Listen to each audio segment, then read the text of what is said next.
should be available now.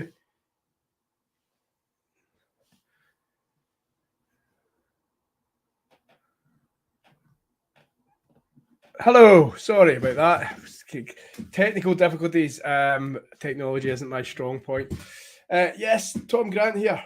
How are we doing, guys? We are in for Iga Swiatek versus Belinda Bencic at Wimbledon on middle Sunday at Wimbledon. And it is for a place in the quarterfinals for the world number one Swiatek. It will be a first time in the Wimbledon quarterfinals. The players have literally just warmed up. Swiatek is going to rock up with a serve first, and I'll be taking you through this one. And Djokovic versus Herbie Hurkacz after this one. We've just finished, obviously, Rublev Bublik. What a match. What a finish to that match. And we will go through to it. As always, get involved on the comments, get chatting about anything and everything that is tennis. And this one's for Swiatek.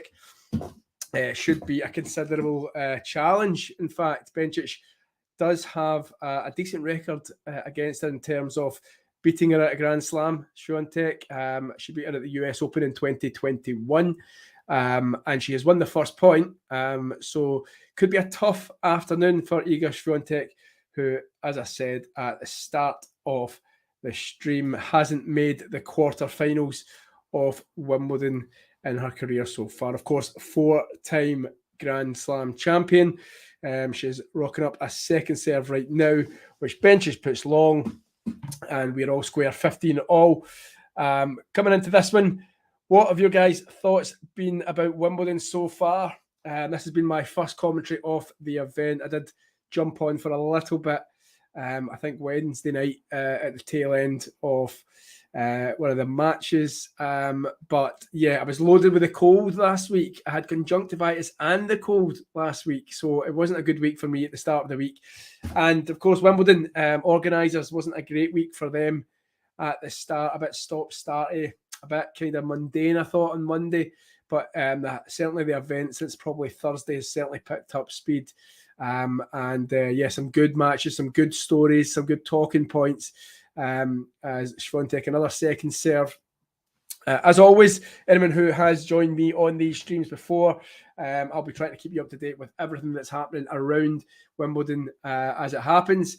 Of course, we could be in for a three-setter here. There's absolutely no danger in that happening, especially with Bencic, who has just put a cross-court forehand that Swiatek could only net, and she is 15-30 already, looking like she's given Swiatek a little bit more problems than she's experienced so far in Wimbledon. Fairly plain sailing for the Polish world number one.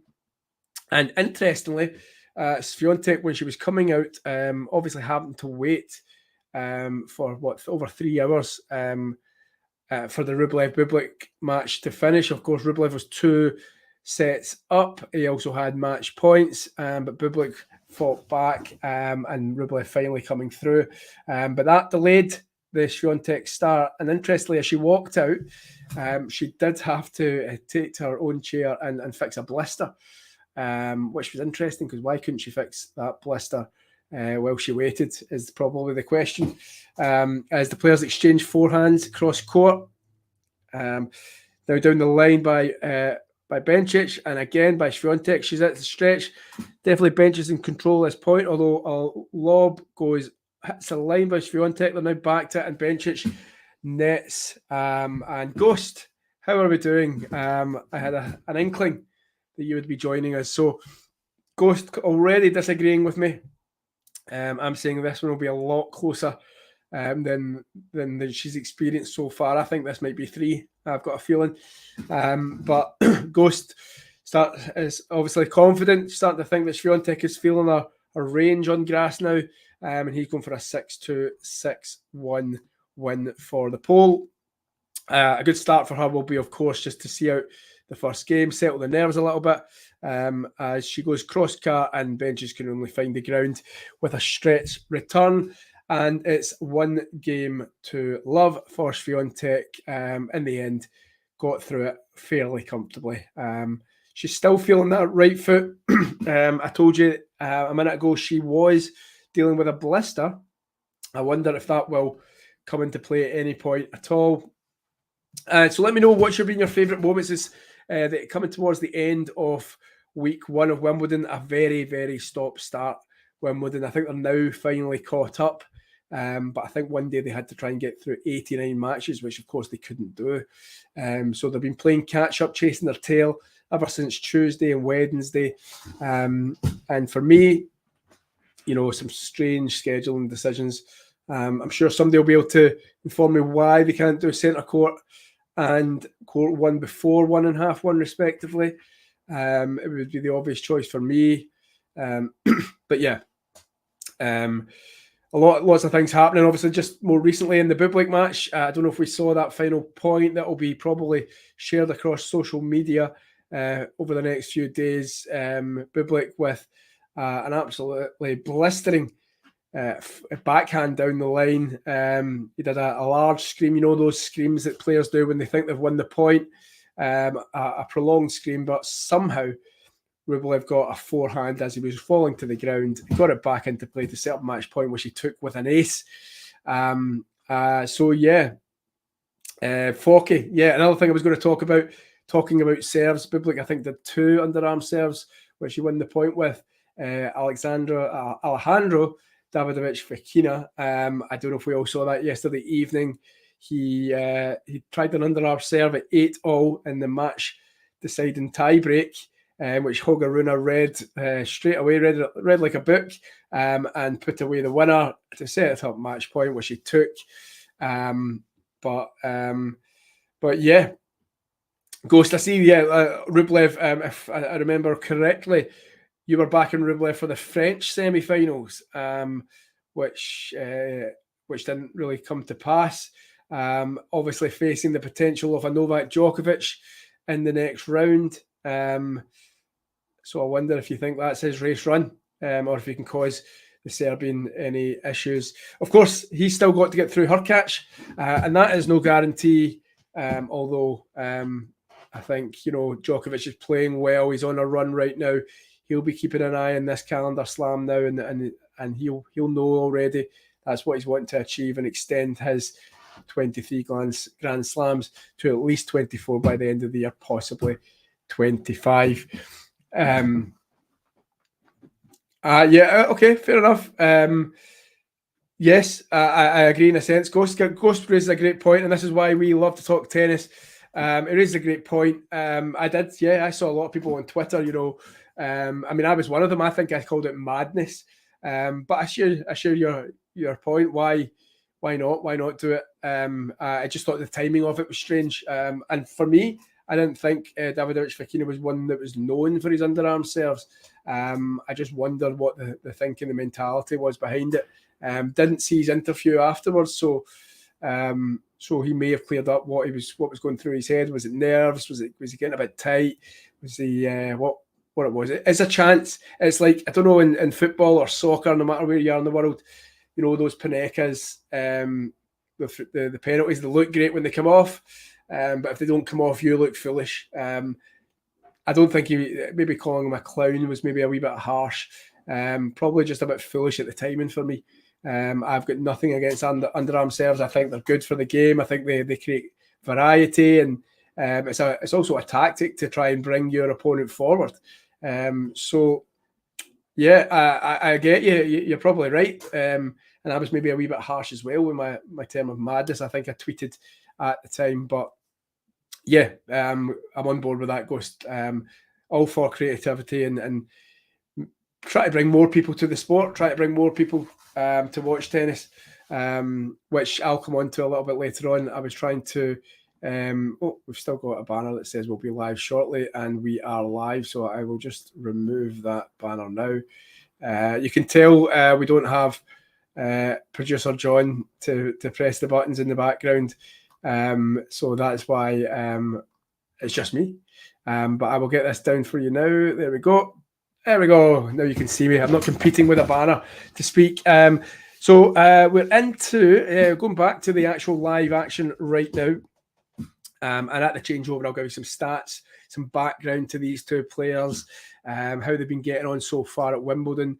Of course, the Wimbledon changeover is just a minute, so we'll try and get through as much as we can in between points. But right now, it's advantage to Bencic as the players backhand to backhand. Down the line by Bencic, cross court by Swiatek, goes into the net, and Bencic has a game on the board. It is 1-all.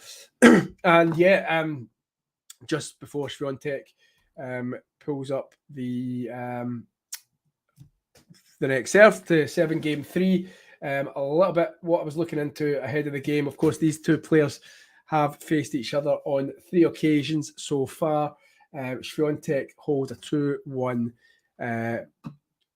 record going into this. She won this year at the United Cup, the season opening United team event in the hard courts. Bencic has played her in the hard courts at the US Open, and she won in 7-6, 6-3 in 2 hours 7 minutes. And their first meeting was in Adelaide in 2021, which Swiatek came through 2-2. So yeah, Bencic has the Grand Slam, the better offer in the Grand Slam events.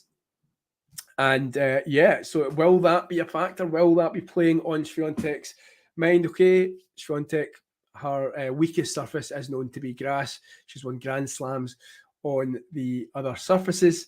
I think the Bencic, there's an interesting stat out there actually about Bencic and world number ones, which I will get for you, Ghost. Yeah, is that right? I wonder where I'm getting those figures from. Ghost has made a point that it's 5-2 between the pair. All-time Bencic is toast. Okay. Well, let's make it interesting. I think Rybakina and Sabalenka may have some things to say about that, Ghost. Probably semi-finals with well, you're right actually, because they two are finishing each other in the other semi-final. Okay, I've got you. As Swiatek races in a much more comfortable service game now. She has raced to 3 game points and 40 love up. I'm going to try and find where I've got this figure from. I've got it as 2-1. You've got it as 5-2. I assume this may be in juniors or whatnot, because I don't know where you're getting that figure from, Go. So you'll need to inform me. As Swiatek sees it out 2-1 with serve so far, forehand down the line, nicely done by the Polish player. A couple more figures for you. Both players, both Bencic and Swiatek. Of course, we spoke briefly there about the juniors. Both players were actually Wimbledon juniors champions, and that was Swiatek in 2013. Bencic in 2013 and Swiatek in 2018. So yeah, you're right. I mean, questions have been posed about Swiatek and her ability on grass, but she is an ex Wimbledon Juniors Championship. As I did her there because, guys, she is actually getting a bit of treatment on this right heel. I spoke about it just at the start of the match. She came out. They'd been waiting for about 3 hours, at least 2 hours, on the Bublik match to come to a conclusion. But as soon as Swiatek, they've got a minute from when they put their bags down to get ready for the coin toss at the net. Swiatek didn't reach it in the minute. There was no warning, fair enough, because she had some form of issue with her heel. It looked like a blister of some sort. And I posed the question, why wasn't this, taken care of before she came out to court? She'd had so long. Maybe she just felt it as she was walking out onto court. But yeah, she's now getting treatment in between the changeover. It's actually a medical timeout. So it's not just the physio one. She's taking some extra time to get this. I wonder if there's something going on with this. Fingers crossed it's nothing that will hamper her. But yeah. Swiatek now with a medical timeout, 2-1 up. And while she does that, I will go back to, it was 2-1. Ghost is just confirming that it was maybe about crossed wires there.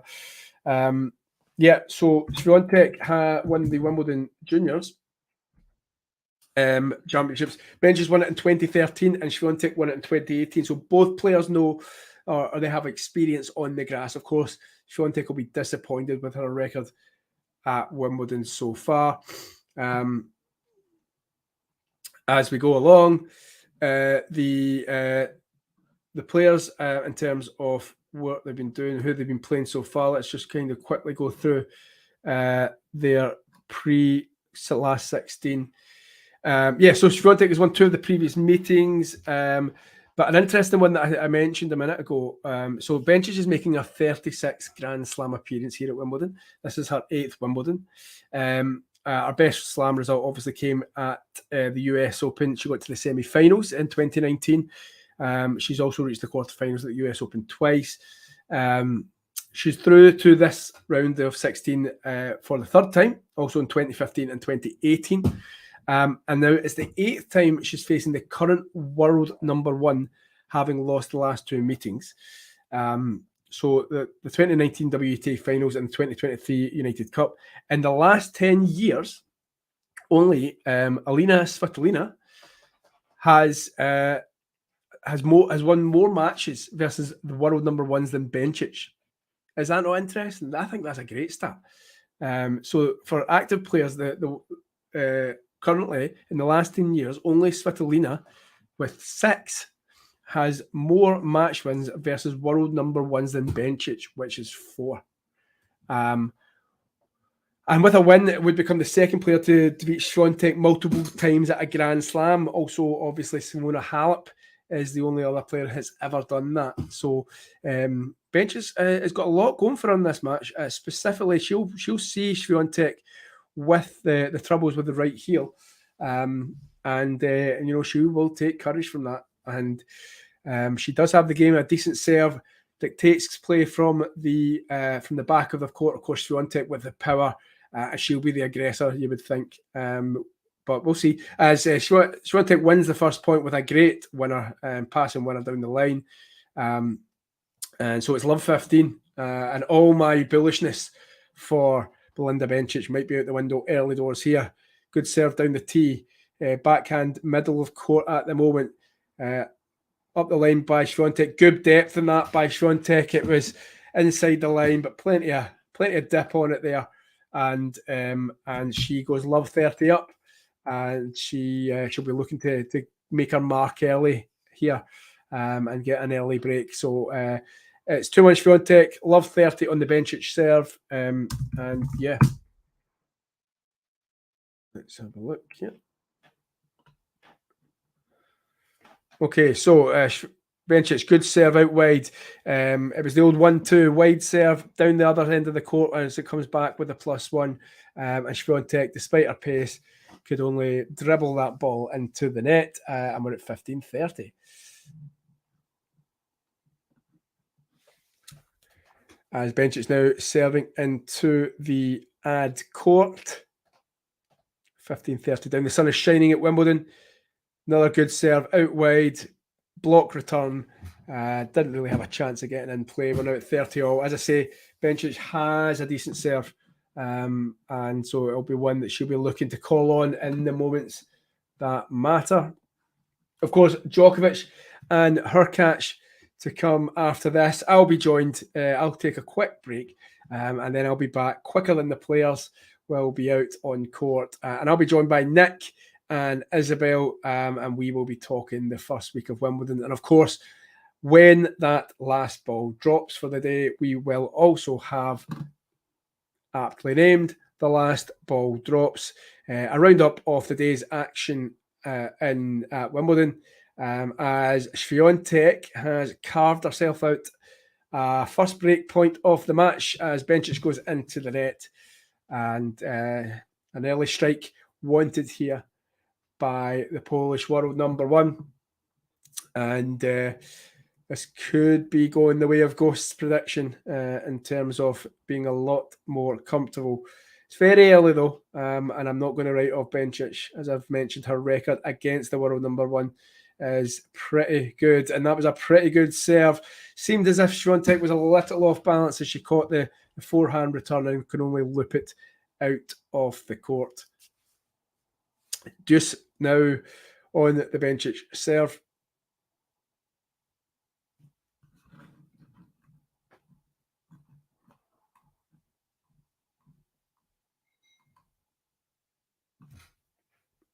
Swiatek, good serve again by Bencic. Again, Swiatek can only find the net. It's advantage to Belinda. Bencic.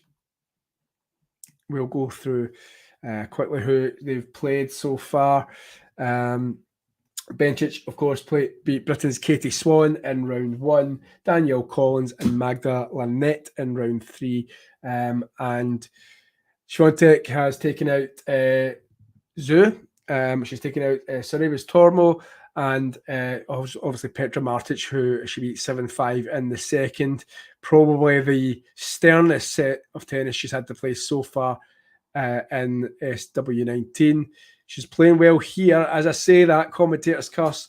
It was a good, deep forehand by Bencic, bouncing up as it was caught by Swiatek, who could only reach the top of the net. And Bencic does see out the game, and it is 2-all for set.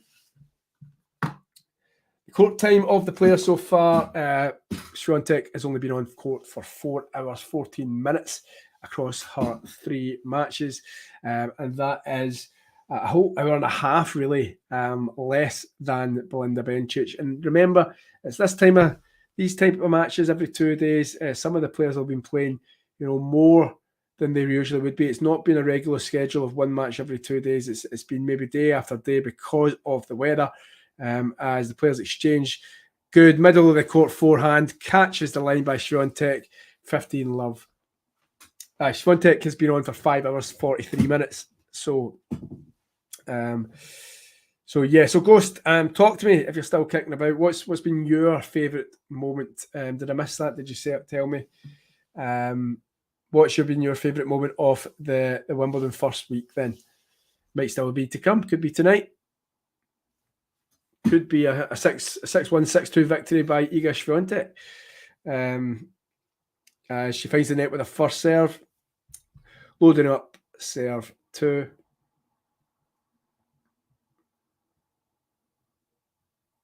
Oh, a complete miss hit by Belinda Bencic. I wonder what happened there. She either got her timing all wrong or it caught the line and died a death. But she really completely missed that one. Maybe the sun. Let's blame the sun. Let's blame the weather. Oh, no, that doesn't look right. Makes me look like I've been running in the wind.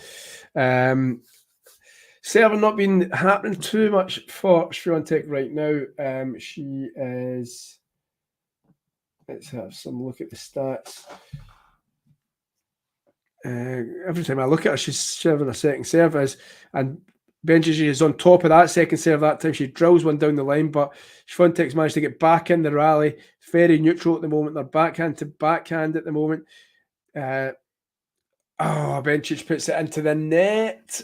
She had a chance. She was in charge of that rally there. The players were exchanging backhands for a good while, but Bencic tried to take advantage of the second serve there to put it down the line, but just shows you the agility of Iga Swiatek. She managed to get it back into play and slowly but surely turned the screw to take charge of the rally, forcing Bencic into the net. 40-love again, game point. Another fairly comfortable service game so far for Swiatek, and what a shot of the match so far. It was a +1.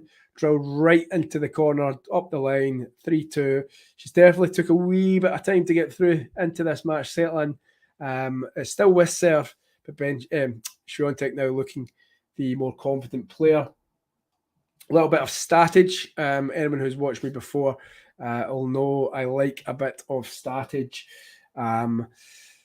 So yeah, it's so far we have 2 double faults by Belinda Bencic, 89% of first serve points won by Swiatek so far, 80% of second serves won, second serve points won. Bencic has won 1 out of the 2 points at the net. So that would tell me that Swiatek has won the other one. And yeah, 6 winners so far already by Iga Swiatek. That's the stat I was looking for. And it's 19 points to 12 after the first 5 games. It seems like these games have flown by. What's the match time? 25 minutes. That's not too shabby considering Swiatek had a medical timeout as well, as the players sit and deliberate if they should change it up at all. What else has been happening in the tennis world? I spoke about Berrettini. What about Berrettini? Where's this form come from?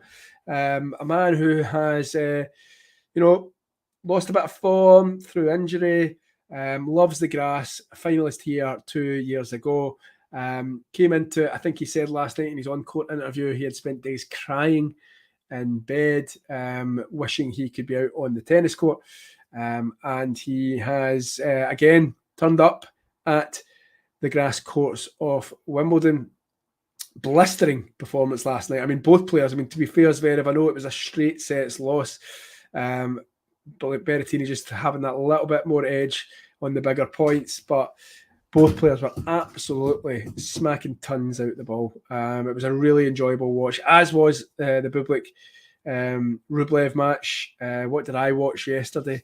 Started off with Tommy Paul and Yuri Lehechka. Again, Lehechka, I'm starting to think, was this just, a false dawn in Australia for this guy who so many have spoken about having a stellar career for the Czech boy? And then he just kind of faded away a little bit. I think he had a big match with Andy Murray where he was pretty much serving for it. I think it might have been Miami or Indian Wells. Or Doha. I think it was Doha. It was in Doha, wasn't it? Murray came back and then obviously went to the final, losing to Medvedev. But yeah, just I hadn't clocked any one or two promising results from Yuri Lehechka. Watching the first 2 sets, this boy was hitting it cleaner than I've seen him hitting it for a long, long time. And you're thinking, this guy's back. Not that he ever went really far away. And they eventually came through in that in 5. Of course, Tommy Paul fighting back. Dimitrov, again, easily, quite comfortably seeing off Francis Tiafoe. I know Grass isn't really Tiafoe's scene. He's a hard court man. But Dimitrov, he's been slowly but surely, playing some really good tennis in 2023, and I think he'll take out Holger Rune, who has looked fragile, shall we say, on the grass courts. Fairly fortunate to be where he is so far. He's worked hard for it, but Davidovich Fokina really should have won that match last night. And I think Dimitrov will probably see off Holger Rune. I think that'll be a good one to watch, though. A really good one to watch. I think that's tomorrow. And then Berrettini Alcaraz. Again, if Berrettini can hit like that, Alcaraz, I'm not saying he's looking suspect on grass, but he's definitely more mortal on grass than he is in the red clay and hard courts. We're at 30 on the Bencic serve, a strong serve again by the Canadian, and she sets up game point. A blocked return by Swiatek can only go long. And this will be a good start. Keeping within touch and distance of Swiatek is always vital, because as soon as that girl gets momentum and sniffs out a bagel or a breadstick, she just doesn't let up, does she? And so always worth staying in touch with the world number one. Of course, I mentioned Belinda Bencic's record against world number ones. She's beaten them 4 times over the last 10 years, whoever's been world number one at the time. And she makes it 3-all. Unlucky, though. Swiatek, Bencic had come into the net. It looked like if it had made it over the net, potentially Swiatek's passing shot down the line was going to be a winner, but it caught the net cord and did not make it to its target. We're at 3-all, 28 minutes into the match. These players serving out fairly rapid. They don't hang about, which is what we like to see. Anything else going on right now as Swiatek starts to serve? what else is happening? Is it? So Azarenka and Svitolina, that'll be another good match. Stick with us though, and we can maybe catch a little bit of that after. That is just starting right now. Other than that, we've got the boys and girls singles starting today or over the weekend. So that's what's taking the courts today in the middle Sunday of Wimbledon. So we are just focusing on centre court here. Of course, Djokovic to come next, and then we've also got, how did Sinner get on? I think Sinner's, has he seen it out then? Considering he's no longer on the Wimbledon scoreboard. I know he was one set up, 7-6 against Galan. Let me just tell you, somebody will tell me very quickly probably.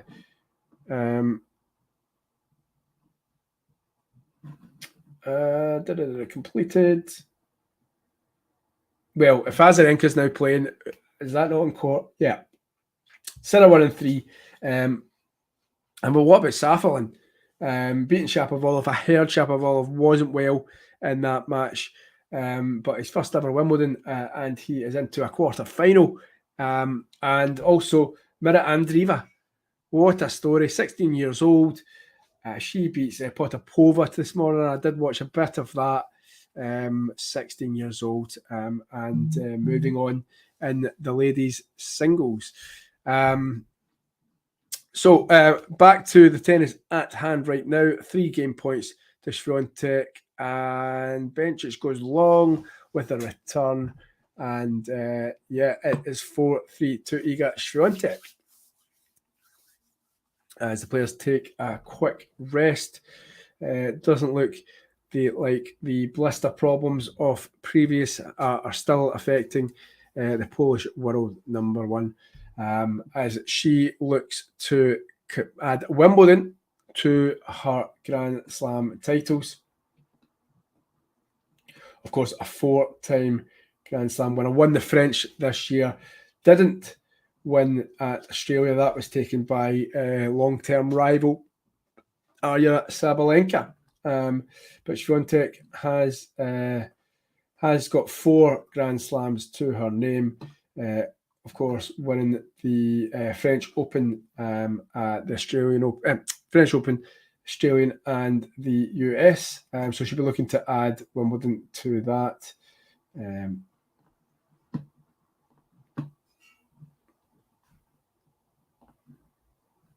Yeah. Sorry, it wasn't Australian Open. It was 3 French Opens. My mistake. Where do the years go?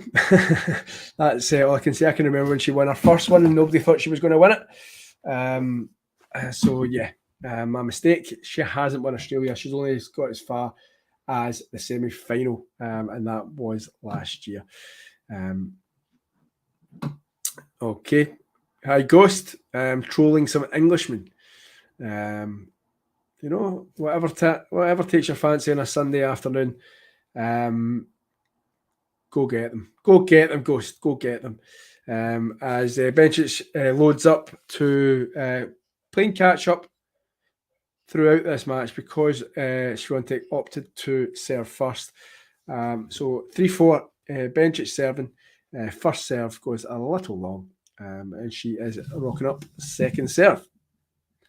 That looked like a double fault. I think that's her 3rd of the match. Speaking of double faults, this is a great link. Did anybody see Bublik when he was match point down? He was actually on the first of 2 match points down in that 4th set. And if you didn't know already, he basically pulled out a second serve. Now, Bublik is known for having a strong serve, serves aces galore. But he pulled out a second serve, which, according to reports, was 134 miles per hour on match point. Just an interesting. I just thought that was very telling. Like, you know, he's obviously a bit of a character. Excuse me, I'm trying to put my laptop on charge. He's obviously about 135. Oh, sorry, Ghost. Missed out by 1 mile per hour.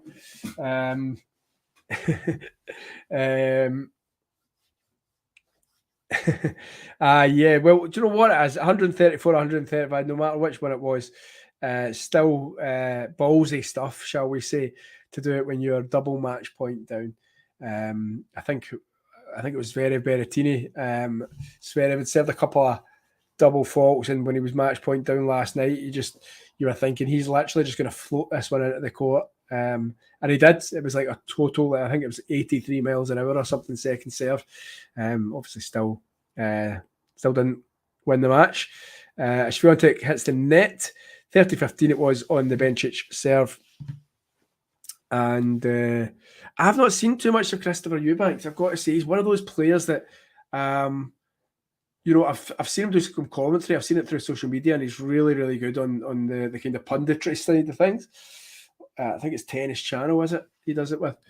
But I've got to be honest, I've probably been ignorant to the fact that he's got any sort of game, and haven't really been keeping up too much with what he's been doing. But he's obviously been absolutely on fire at Wimbledon. As what a point by Bencic. She'd coaxed Swiatek into the net. She got a drop shot, and Bencic tried the lob, and Swiatek was scrambling to get back, and this lob looked like it caught the line. There was no challenge from Swiatek, and an immediate fist bump by Bencic. She's holding her own. Let's just say she is holding her own. And Bencic, interesting stat there. She's had 22 consecutive holds of serve. I mentioned at the start she does have a strong serve. And she's basically saved 17 of the last break points, I think. Is that what I read? I think that's what the stat said. So we're talking about Christopher Eubanks. Ghost makes the point that he's a flat hitter, lots of power, and he's long, so he can reach a lot of angles on the fence. He's clearly loving the grass. I mean, as I say, I've not seen too much of it, but I'm going to be ignorant and go, I'll probably look to watch the Tsitsipas match. It's Tsitsipas, isn't it? Is it Eubanks Tsitsipas next?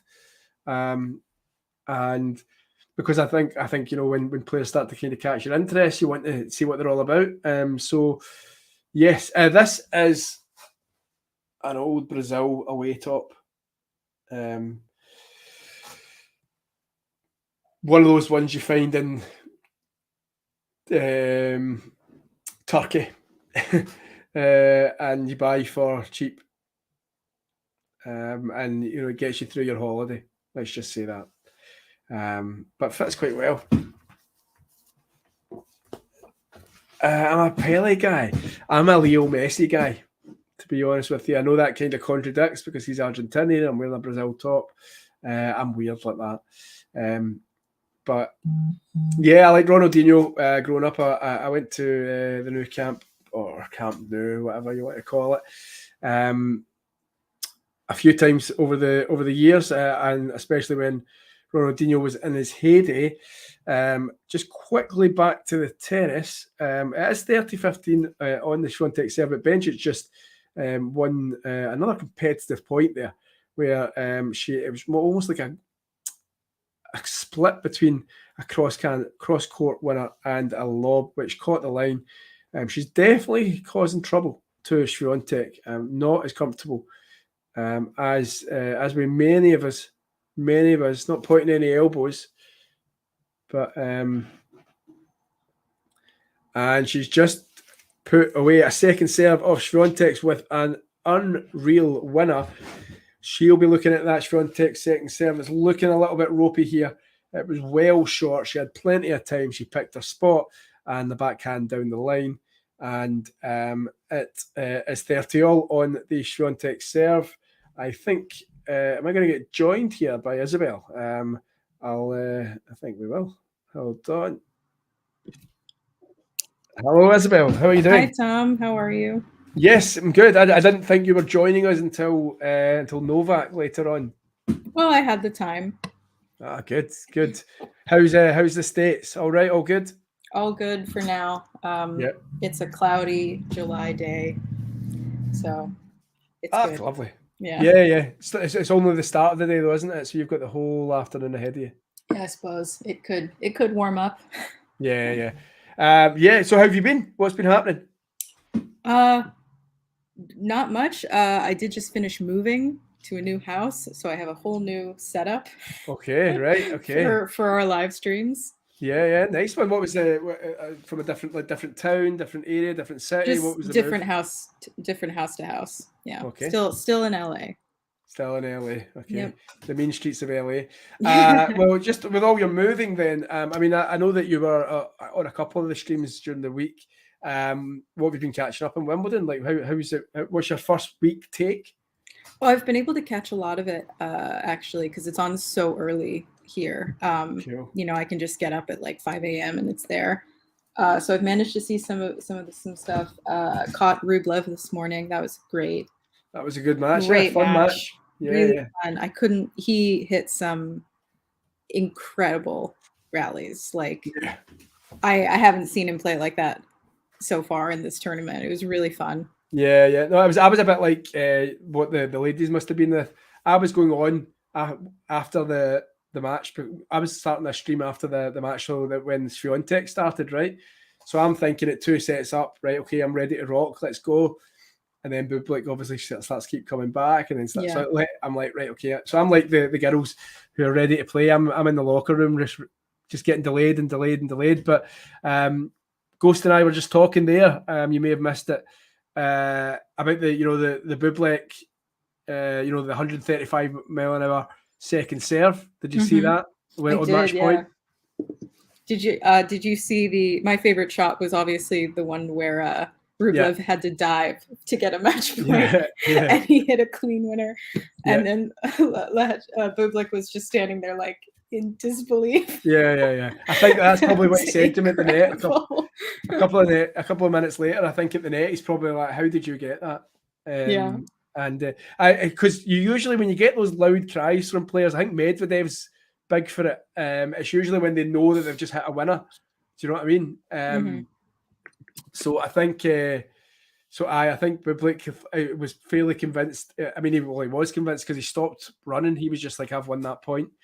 But yeah, it was great entertainment, and Bublik matches and Rublev matches are becoming more and more.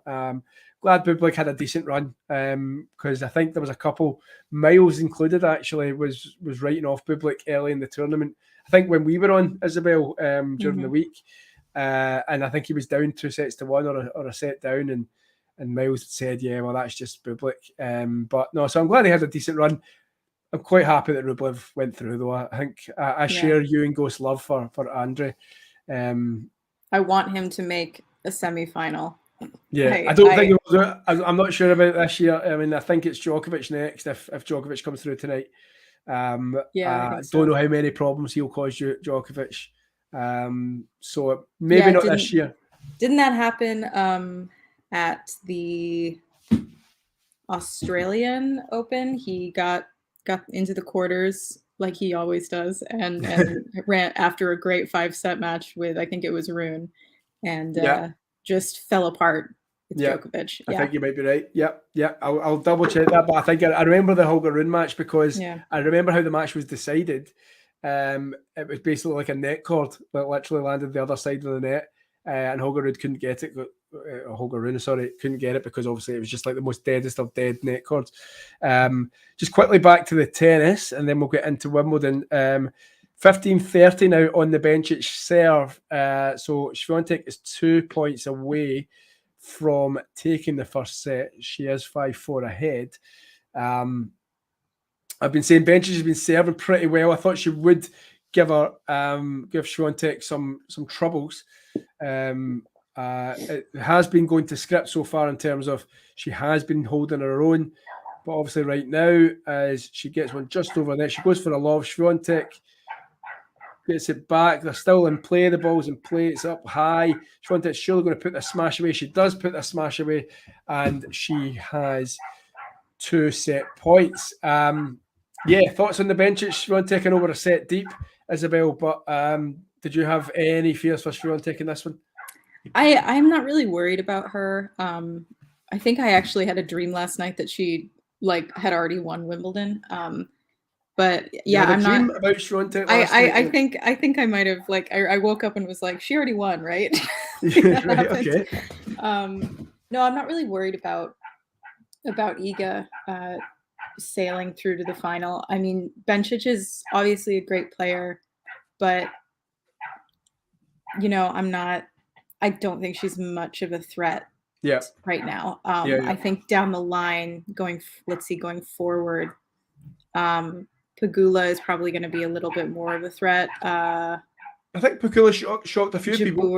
And then I've got the Azarenka Svitolina match on here as well. Oh, right. Okay, you can keep us up to date with that one. Yeah. Then, and Svitolina has been playing super well, though she did just lose a break. Okay. So Azarenka is up a break in the first set.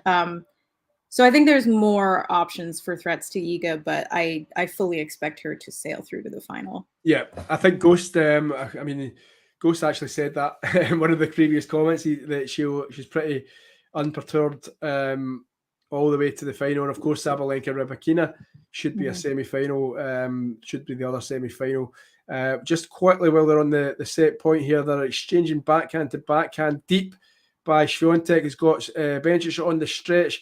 Bencic now in the ad court up the line. Good shot. It's got it. It's just over the line. Swiatek's got it. What a point. And she's got it. Bencic has saved it. Swiatek is moaning about something, but that was some point. Did you? I don't know where you are in your stream, Isabelle. I know that sometimes I'm just like a smidge ahead of you. Okay, I'm an ad to. That's a change because usually I'm miles ahead of you, and you're like sitting there going, "What?" Maybe my internet is better at this new place. Do you know what I think it is? I don't know if are you watching it on the iPlayer? No, you won't have the iPlayer. I'm on. We don't have that in the States. Yeah. I've got ESPN Plus. Well, just having a more about the BBC over here in the UK. Oh, really? Just the iPlayer seems to be like so far behind like reality. Like if I was watching it on the iPlayer and then I'm looking at it on like some score app, it's like 2 or 3 minutes behind. And I'm like, what the fuck is going on here? But just to quickly, Bencic has got game point now. Just going to come back to a couple of things. One that's off topic. Ghost, yes, I have done the West Highland Way. 96 miles. This is basically, Isabelle, for if you don't know, this is a hiking trail that you have to do over a week, that you basically start in a town called Mulgai, which is just above Glasgow, and then you walk all the way up the west coast of Scotland up to a place called Fort William. So yes, I have done that. So and it is, to answer Ghost Other midgy, it is pretty brutal. You basically need to make sure that you've got spray. Or basically just don't leave your tent or your accommodation. I've got a question for you, Isabelle. Mm-hmm. Did you move house because you were scared of squirrels? Because I was scared of squirrels. Wow, I forgot about that until you. I was going to say, was it because the last time we did a stream together, a squirrel tried to break into your house? That definitely was a factor. I couldn't take the ecosystem that was going on outside of it. So whilst you're sitting there sleeping and trying to dream about Iga Swiatek winning major championships, instead at the old house you were dreaming about squirrels trying to get into the home. Yeah. And no squirrels at the new property. Place. Yeah, now you're in your new property. You can go back to dreaming about Swiatek winning Wimbledon. Yes. That sounds good. It's a good move. Well done. Real quick, Ghosty has recommended a book to me. I called Dear Los Angeles. I actually already have that book, Ghost. It's on my bookshelf right now. I have read it. I was gifted it the last time I moved away from LA. So good recommendation. I've already read it. Are we becoming friends? I think you are. I'm not sure. I think you are. A golden friendship. Oh yeah. All right, what's happening? Are we still in this game? No, Bencic Bencic took it. Okay, so it's 5-all. Yeah. How are we getting on with Azarenka? Is she still? Yeah, it is 40-all on Azarenka's serve. She is up a break 2-1 in the first set. Have you seen any of Andreeva? 16-year-old wonder kid. She won. No, I haven't.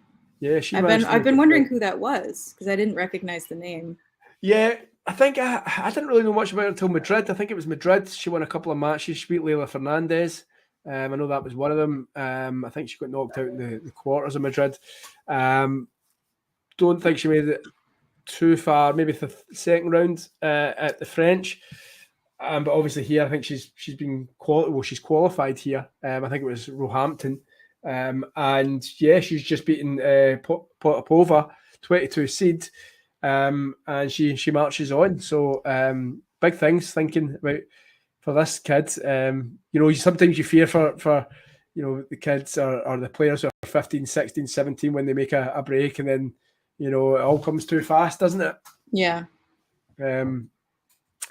As back to the match, Swiatek 5-all, 15 love.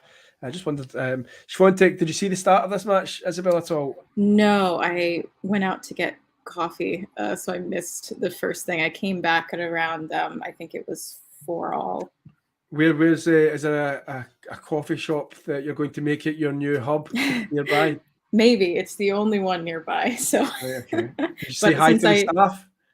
I did, yeah. But since I just moved in here, I don't have anything in my fridge, so I couldn't make my own coffee this morning. Did you say hi? Hi, I'm Isabelle. I've just moved into the area. No, that's not really something we do here. Fair enough. So yeah, Swiatek is 30 love up. I'm not really glanced too far at the last couple of points, but Bencic just went wild, tried to beef a forehand return up the line, and it just went long. So Swiatek, of course, had 2 set points a little earlier on in the last game. So Bencic will be hoping to get herself at least to the tiebreak. 3 game points this time. Not been serving great. I'm going to look at the stats because every time I look at Swiatek, Isabelle, she seems to be serving a second serve. But there you go. I was going to say, but the stats don't seem to reflect that. They do now. She's only served 66% of her first serves into play, and Bencic just went with a cross-court winner. The reason why I asked about the start, Swiatek was having problems. She had a medical timeout on a blister. And I just wonder if there was anything restricting her movement a little bit. For me, she doesn't seem to be moving as well as I've seen in previous rounds. You think she's like a bit stiffer this match, or? Well, I don't know. Like it's bizarre. I don't know. I sound like I'm pure, hanging on something that's really absolutely no use to anyone. But she was obviously waiting for the Bublik match for ages, right? 2 hours, say. And then she comes out, and then she's literally straight to the chair, basically looking at a blister or something at the back of her heels, if her heels troubling her. And I'm just thinking, why did you not do that before you came out onto court? Like, unless it's happened literally when you've left the locker room to the chair at Wimbledon, because it's literally as soon as she came out. Then after the first game, she had a medical timeout. So I don't know if there's something going on with her heel. And, looking at this first set, I have noticed 1 or 2 times her movement seems to be like, when she's trying to change direction. I don't know if it's maybe harboring, causing a little problem there.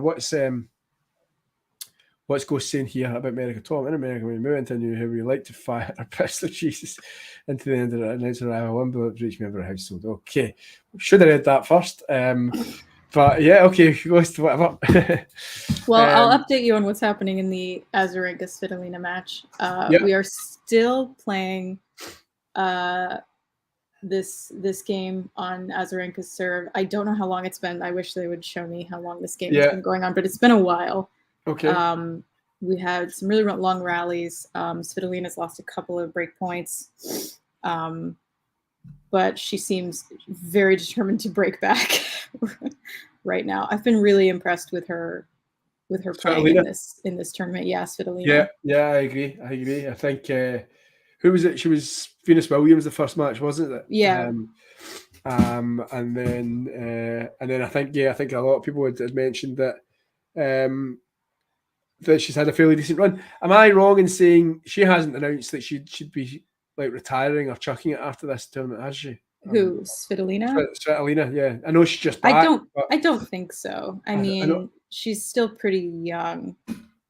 I don't think so. And honestly, like having 2 successful runs at 2 Grand Slams after 6 months after having a baby. Like, yeah, I would. Why would you want to retire? That is yeah. I don't know if such I've a made good that record. up. I think I've made that up. I don't know if I've made that up, or I'm getting confused with another player. Yeah. So this is the this game has been going on 10.5 minutes. Oh, did you get the stat? Yeah, I did. Yeah, 10.5 minutes, 5 deuces. I love those kind of games. Yeah. I think I remember watching a Nadal Djokovic one. It was like 19 minutes or something at the French. It was lovely. So hi Ashley. You have to tell us all about Chris Eubanks. Just for context, Isabelle, I was saying earlier on that I've probably been a wee bit ignorant to the rise of Chris Eubanks. I knew obviously he was doing punditry in the States. Haven't watched too many of his matches, I've got to be honest. And now I'll probably, more than probably, watch the Eubanks Tsitsipas match because he's obviously been doing well. I mean, I think Ashley might go into tell us a little bit about what he's all about. But I mean, can you tell us any more, Isabelle, at all about what he's like? He wasn't really on my radar until I can't even remember the name of the tournament now. I think it was before the French Open. There was a hard court tournament that he played in, and he beat somebody really big. And I watched that match and was like, who is this? Who is this guy? And since then, he's been on my radar, and I've been keeping up with his play, and I love him. Yeah. I absolutely adore him. I think he's a little bit older. Probably like around my age, like 27, 28, something like that. I've heard his commentary. He's absolutely excellent. Yeah, like, I've heard that. Yeah. As much as I want him to continue playing, like when he does eventually retire, I want him in the commentary booth all the time. Like he's so good, so interesting, so funny. Is he with is it Tennis Channel he does that with, or? Yeah, I think so. Yeah. And just even in interviews, like he's just great. He's so intelligent about the game. And yeah, I'm really impressed with all of his very sudden rise, and the matches I've seen at Wimbledon so far. I'm so impressed. So like I don't know how tomorrow is going to go. Tsitsipas has been playing better than I anticipated. I didn't think he would do very well on grass. I actually thought Andy Murray would beat him. Sorry about that. No, that's okay. But heartbreaking on Friday night. Put me in a bad mood for a couple hours, but other than that, all good. Yeah, I really thought Andy would beat him. It would just have the edge being a better grass court player. But it might be kind of a scorcher tomorrow. I don't know. I really don't know what to expect. Yeah. I think that's the beauty of this. His backhand is so good. So good. There were some incredible shots in his match yesterday that was just like, oh my God, like that's it. That's the thing. His backhand is so much better than Tsitsipas. Yeah. That like that could be the thing in that match, which would be really cool. I mean, it was some scalp getting Cam Norrie in Wimbledon, who made the semi-finals last year. I'm sure a couple of things. I'm sure. Well, he won Mallorca just before. That might have been the tournament I was thinking. Which was a grass court tournament, but it showed that he could play on the grass. Also, did I hear right? I mean, I think he said in an interview his punditry allows him in matches to say to himself, what would I be basically commentating, or what would I be saying to do in this situation if I was in the studio right now? And because of that, he's using that to his advantage and to basically get to problem solve when he's on the court. And then also I heard, now this was through BBC commentary, but I'm sure was he Darren Young? Was he a hitting? Is the way that he's came through that he was just a hitting partner for Darren Young, the American player? And that's how he's basically came through he's not done it the traditional way, which is an amazing story. And for anyone who is not UK based, we actually have a Christopher Eubanks who is a boxer, a very, very eccentric guy. If you've not seen any Chris Eubanks stuff, this guy is like off his rocker. He's no longer a boxer, he's retired, but namesake. So not to be confused with the Chris Eubank in boxing, because he is, he's just eccentric. That's probably the most PC way to say this. Back to the main match, just very quickly. It is we're into a tie break, and Bencic has the mini break. She's serving at 1-love in the tie break. So yeah, could be a little bit of a shock on the cards here. I know I'm very, very early into the tie break. A lot of tennis still to happen. But Bencic serves a second serve. It's drilled right at her by Swiatek, who goes then cross court from the deuce to deuce. She hits the top of the net. It's back in play. Lob still going on. Forehand. They're exchanging forehands in the deuce courts. It then goes back down backhand by Swiatek. This one's never ending. Cross court forehand by Bencic. Returned by Swiatek, which goes long. The key there for Belinda Bencic was staying in that rally. It looked like on multiple occasions that Swiatek had got the better of her, but she just dug in there. Great defense by her. Yeah, I worry I may have jinxed poor Iga in this match. Well, Ghost actually thought it was going to be a 6-2, 6-1 victory for Swiatek. So apologies, Ghost. I am not going to let you forget that one. So yeah, did you see the pictures of the talking tennis team at Wimbledon having a beer together? I did. I was so sad that I could not be there to join them, especially since I was there last year. Agreed. Yeah, no, it's definitely going to be. I'm going to make sure that I am, I am there on the scene next year. So yeah, I might try to as well if I have the money, or if I get through in the ballot or something. Yeah. You know what's so annoying is I got in the ballot this year because I think I applied when I was still in the UK, and I thought I might be here, and I got an offer for the quarterfinals. But when I got when I got the offer, I was already in LA, and I was like, I don't think I'm going to be there. But I really wish that I was. So next year. What did you do? Did you just have to knock them back? Yeah, I just declined the offer, and it'll go to somebody else. I never win in ballots for tickets. Never. Neither do I. That's the thing. So I think I just have good luck with Wimbledon, but I had to say no. Like I think.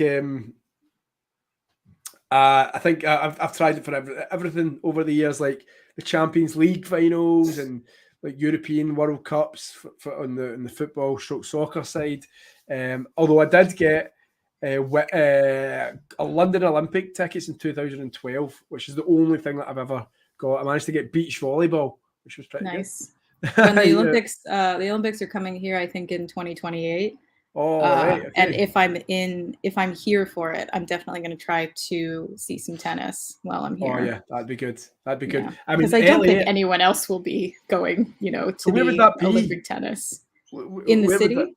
Is there like a big tennis hub in LA? No, absolutely. Oh, totally no. Would they take it to Indian Wells, or is that too far out? Indian Wells is about an hour and a half outside of LA in so do you think they would do that? The desert. I've been to Indian Wells. I went this past year. Jack was there as well, so we hung out at that tournament.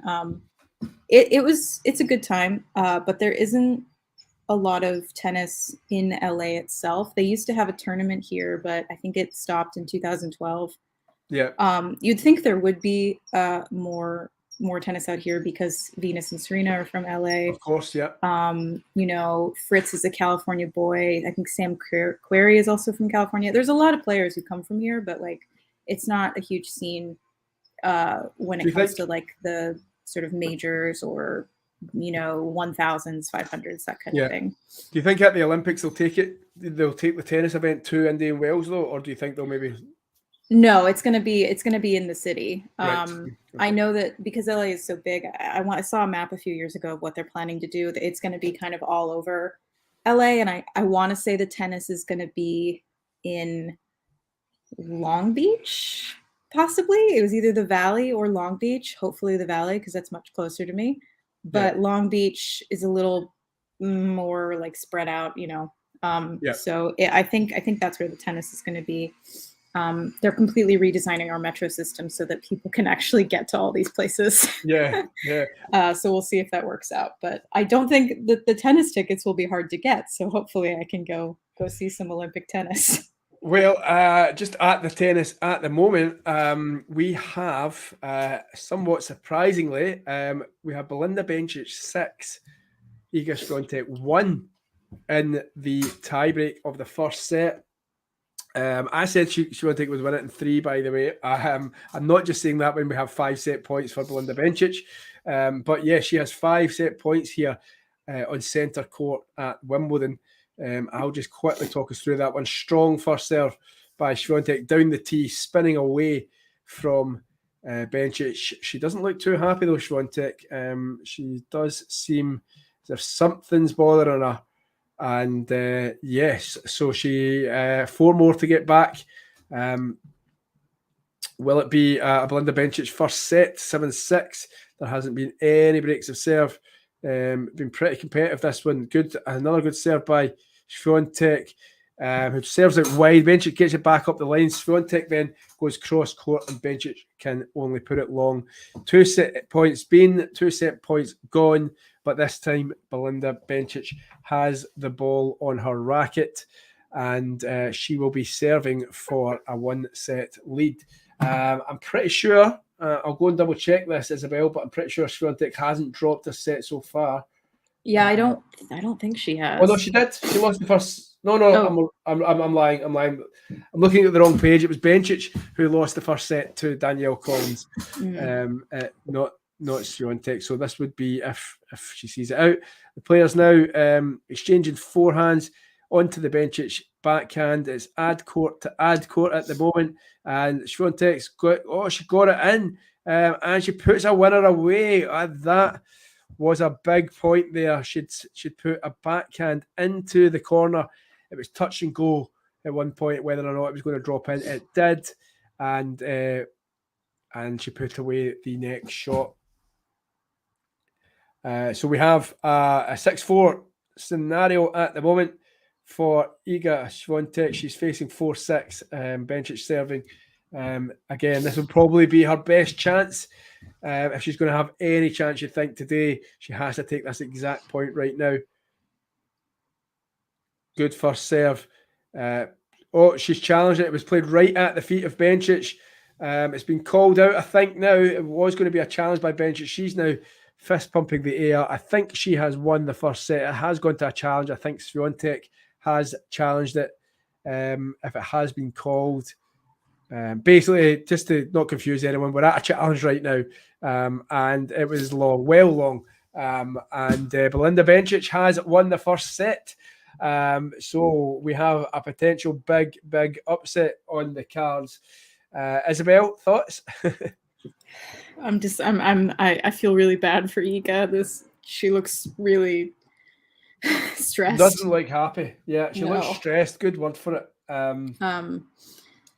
I mean, she's been able to, dig deep before and get out of these situations, but she doesn't look completely on form right now. So I'm a little worried. I'm stressed. So I think she's been looking all right so far this tournament. I think, she's come out today and something certainly has been bugging her. I mentioned that heel a little early on. She's actually gone off now. I think it's a toilet break. Well, it will be because the medical would come on. So, yeah, she has taken a break, 1 set down. I mentioned earlier on, Isabelle, a couple of stats that I had for the guys. 2 seconds, thirsty. Do you want to hear a really interesting stat? I think it's my favourite stat of the tournament. Sure. Belinda Bencic, right? Hold on, where is it? I've lost it. It's a great stat. Right, Belinda Bencic. In the last 10 years, Belinda Bencic has won more matches versus world number ones in the last 10 years than anyone else bar one player. Okay? So Belinda Bencic has won the world, whoever's world number one at the time, she's beaten them 4 times in the last 10 years, right? There's only one other player who's got a better record over the last 10 years than her.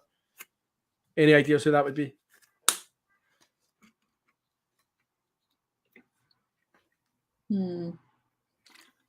It's kind of a vague record to guess, but in the last 10 years. Yes, so that player's obviously been around for a while. Okay. If you want a clue, and they have and they haven't been number one. They've just beaten. No, they haven't been. So they're playing. Now I'll give you. Do you want a clue? Yeah.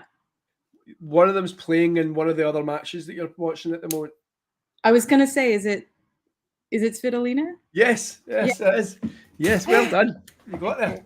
I thought of her. I was like, has she done that? Yes. No, well, she's not. She might not do that this time. Maybe not. But the stat is, in the last 10 years, only Alina Svitolina 6 times has won more matches versus world number ones than Bencic. And with a win today, Bencic would become the second player to defeat Swiatek at multiple Grand Slams, and the only other person to do that was Simona Halep. So, I like that stat. Like, just shows you that some players don't look at the ranking; they just see the player in front of them, and don't really care. So,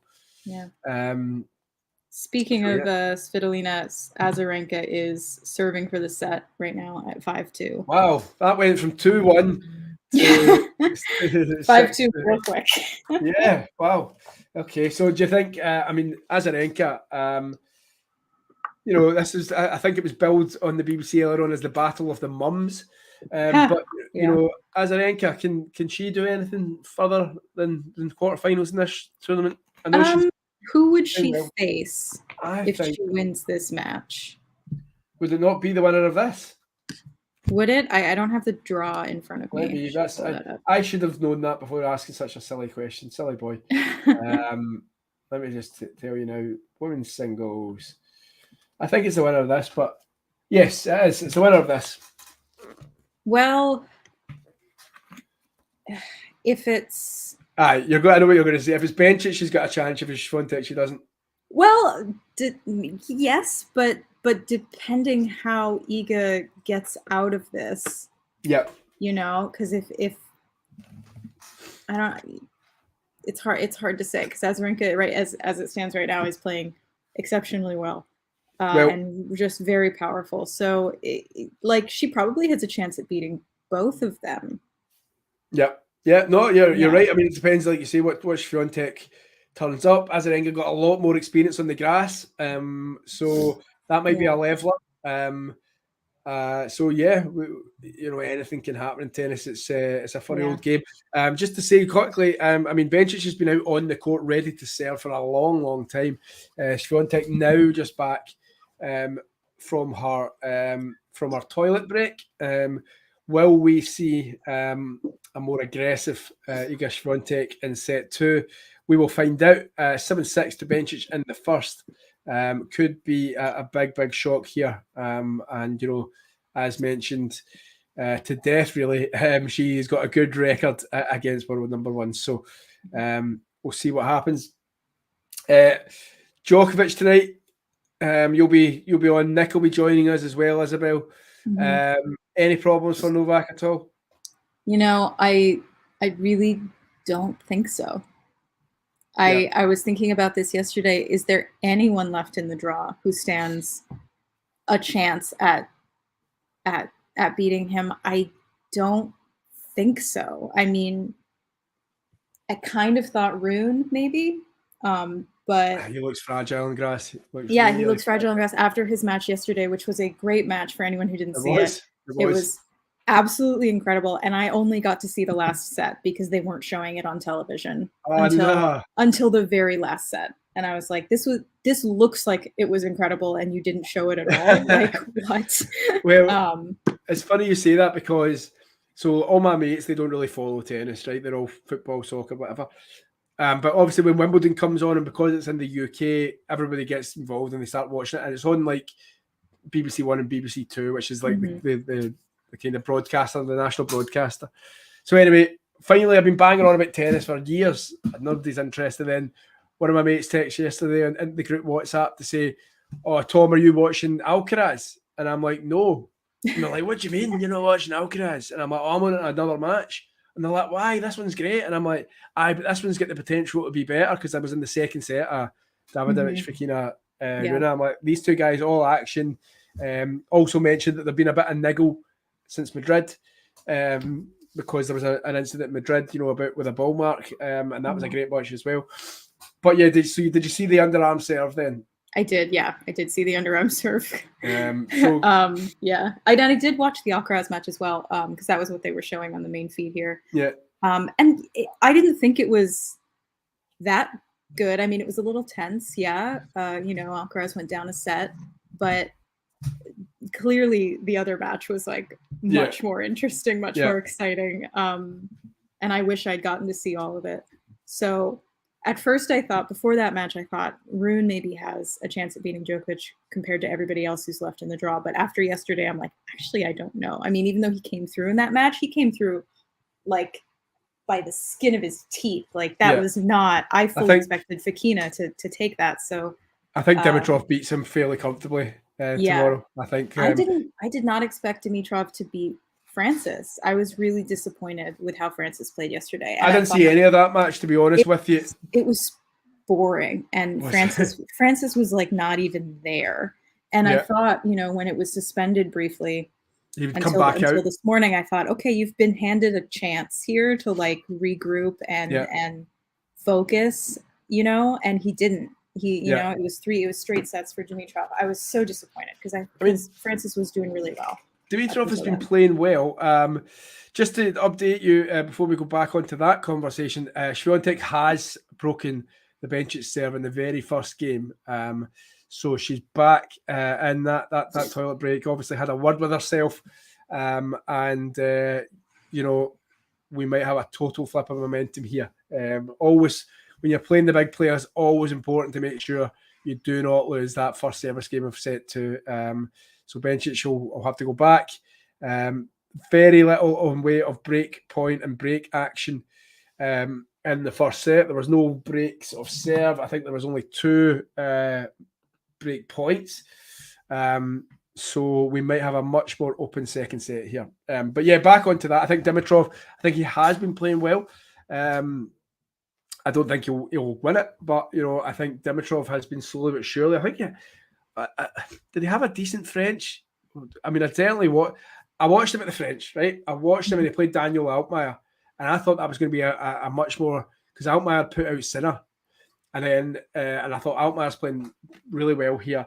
Comes up against Dimitrov, and Dimitrov absolutely took him apart. Like one of the best displays. I tweeted at the time saying this was one of the best, Dimitrov displays I'd seen in years, and you're thinking, this guy who there was so much hype about as a young man, maybe he's just finding his actual level as in later life, and so. And then I think he went out the very next round, but I think Dimitrov has been playing good tennis, and so yeah, I think Dimitrov takes him out fairly easily. I would say 3 or 4 tomorrow. Do you think Alcaraz? I mean, you were saying that nobody can really hurt him. Miles was making a slight case for Alcaraz should he face Djokovic in the final. Berrettini's form has come out of nowhere for me. I know, yeah. What is going on? But he looks dangerous. He looks like the player he was 2 years ago at Wimbledon. It was blistering last night, like really. Oh, I know. Really I was so pleased. Everyone who knows me on this channel knows how much I dislike Zverev. Yeah. So I was so pleased to see that win yesterday for Berrettini. Yeah.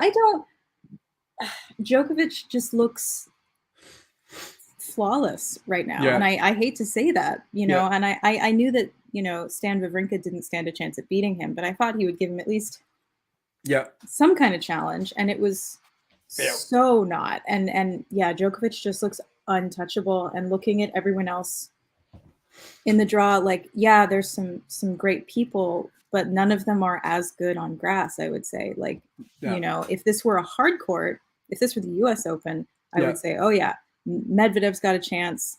Rune's got a chance. Like, it's a way more open field. But on grass, I just don't think anyone else is as much of a specialist as he is. Yeah. No, and he's not even a specialist.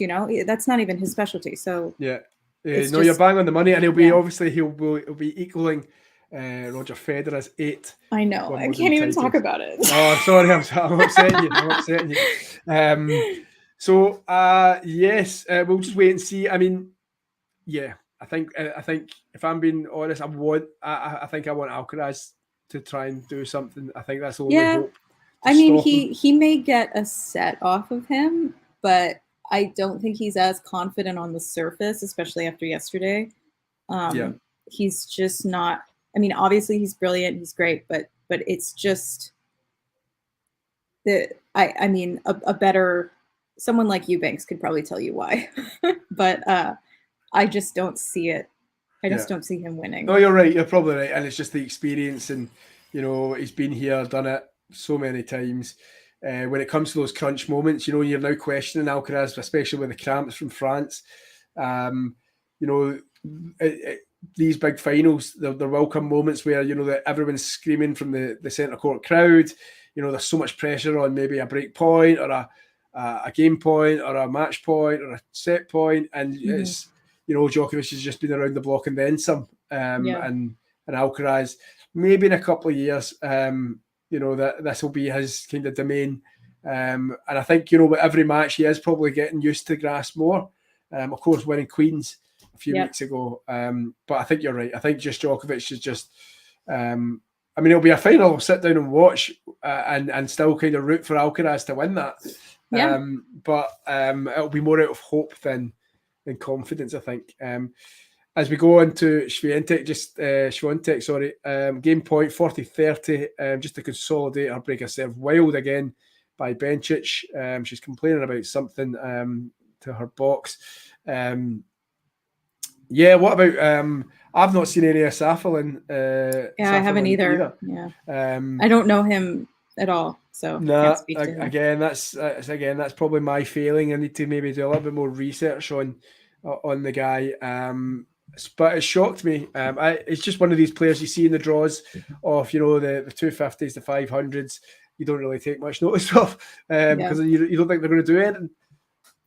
There's been a few people who've gotten a little farther than I anticipated that I simply don't recognize. I know Gallen, who lost to Sinner today. I think I saw him last year at Wimbledon. Was it last year at Wimbledon that he played? Yes, well, it was last year. You were there. Yeah. I had recognized him. I know that Bublik is obviously, top 20 player, but I haven't actually watched him before. Oh, he's good fun. Yeah. I mean, obviously today was fantastic. And Lehechka, I don't know much about. I haven't really watched him play before. He's a player. And Safulin, there are a few people in the men's draw that I'm like, I don't know these people at all. And Eubanks is still relatively new to me. Lehechka, he's a player. Like, he had a decent run in Australia, if you remember. Young Czech guy, and then he played Andy Murray in Doha, and he pretty much had the match wrapped up. It was like match point after match point, and it was just one of these, these games, these matches where Andy Murray somehow pulled out of the bag. And I'm pretty sure from that match, Lehechka had a volley to win the match, missed it to the net, and somehow Andy Murray won it in a tiebreak. But I think he'll be a player in the years to come, this Lehechka boy. Like, I watched the Tommy Paul match, certainly the first two sets, and then I thought it was done. Obviously I went to 5, but I watched the first two sets, and this guy Lehechka was hitting the ball so clean. And Tommy Paul, who's no slouch and a player himself, but he just wasn't in it. He just wasn't in it. Couldn't make any inroads in the game at all. Only kind of turned it back on when I saw the 5th set. So I don't know what Tommy Paul did differently, but I think it was 2 tie breaks, and it was just a case of holding serve and nicking it at the end. So well, the final set was something like 6-2, wasn't it? 6-3. Oh, was it? Yeah. The fourth set, I think, went to a pretty crazy tiebreak. Yeah. I mean, relatively crazy. Which was good. It was a good tiebreak. And I thought after Tommy won, I thought, okay, maybe he's got this, because I don't know Lehechka. Yeah. But yeah, it was clearly a satisfying win for Lehechka afterwards. I'm having a quick glance at the draw. So it's Medvedev Lehechka tomorrow. I think that'll be a game. That'll be a good one. I think all the matches on the men's side going forward from today are going to be incredible. Yeah, I think you're right, and it almost pains me to the fact that I'll be in the office tomorrow and not be able to watch any of the big ones. But you know what? That's fine, because they'll no start till 1:30. Hopefully they'll maybe run on till about 5 o'clock, and then I can say I'll get them after. Yeah, I have to get up at like 5, 6 in the morning to watch. Yeah, because you've got Sinner. Sinner and Safalin won't be until Tuesday now, I don't think, because that's the first confirmed quarterfinal. Yeah. You've got tomorrow Rublev. Rublev. Tomorrow, Dimitrov and Rune is tomorrow as well. Yeah, Alcaraz, Berrettini. That'll be the night. Have they put the schedule up for tomorrow yet? Let me check.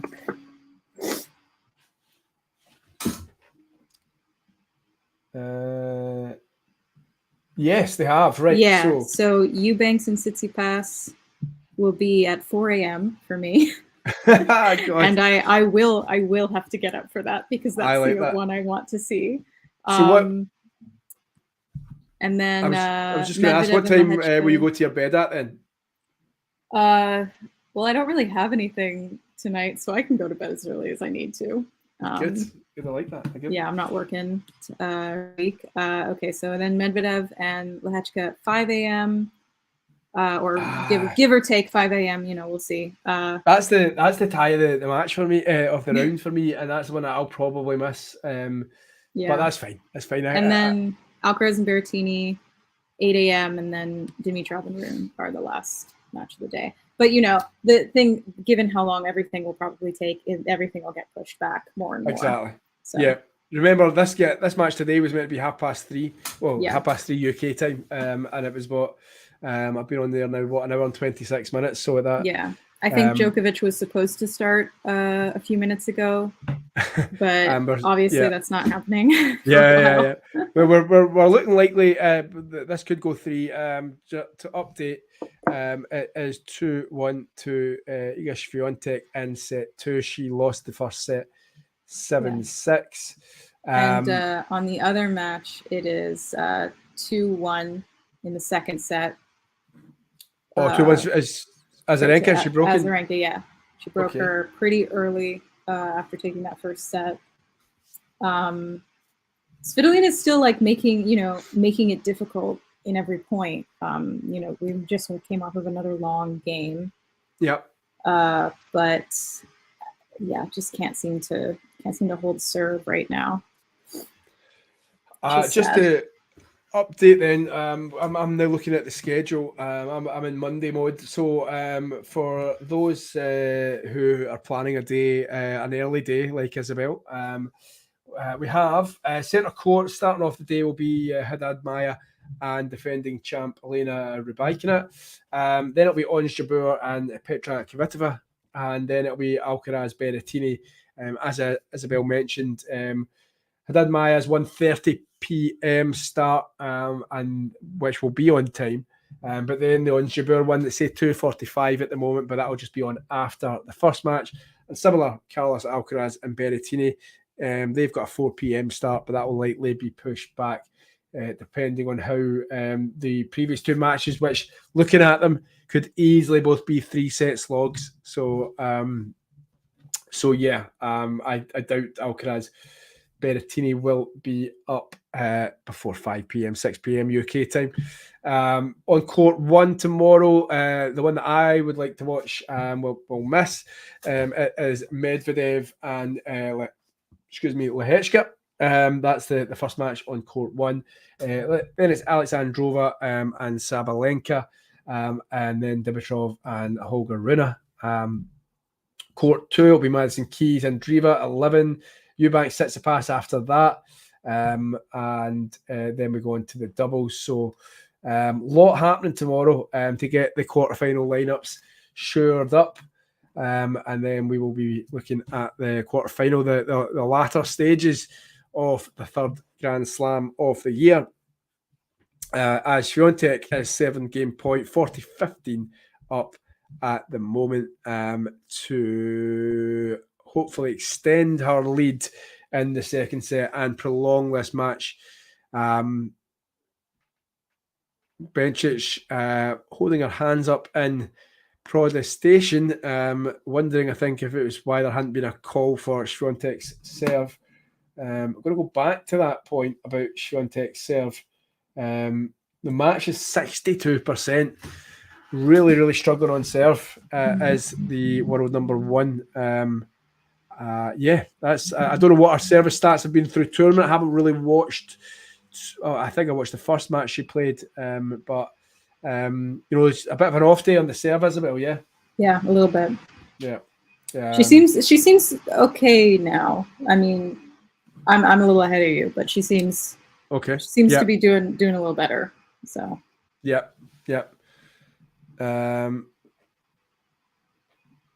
Okay, so we have it's 1-3. Bencic serving. Second set, she leads 1-2.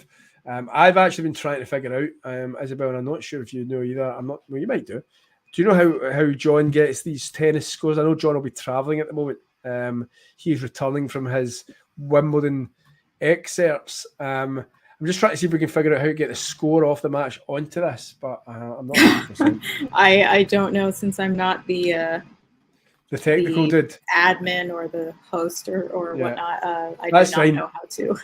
I was talking for the first 30 seconds behind the ad, behind the Talking Tennis app. Couldn't figure out how to get it, but I did. So yes, double fault City happening here. She has 6 double faults, as Ghost rightly points out, and she's had another one in this game. She goes big on the second serve. She's the Bublik of the ladies' world, I suppose. And it's 15-all, 1-3. Yeah, can you think just to go back on what you were talking about earlier on, Isabelle, you managed to catch the Davidovich, Fokina, Runa, and now I'd be careful with the wording here, because Ghost did have a bit of took a change, or took exception to the word clown. But Fokina going through the underarm serve, 8-all.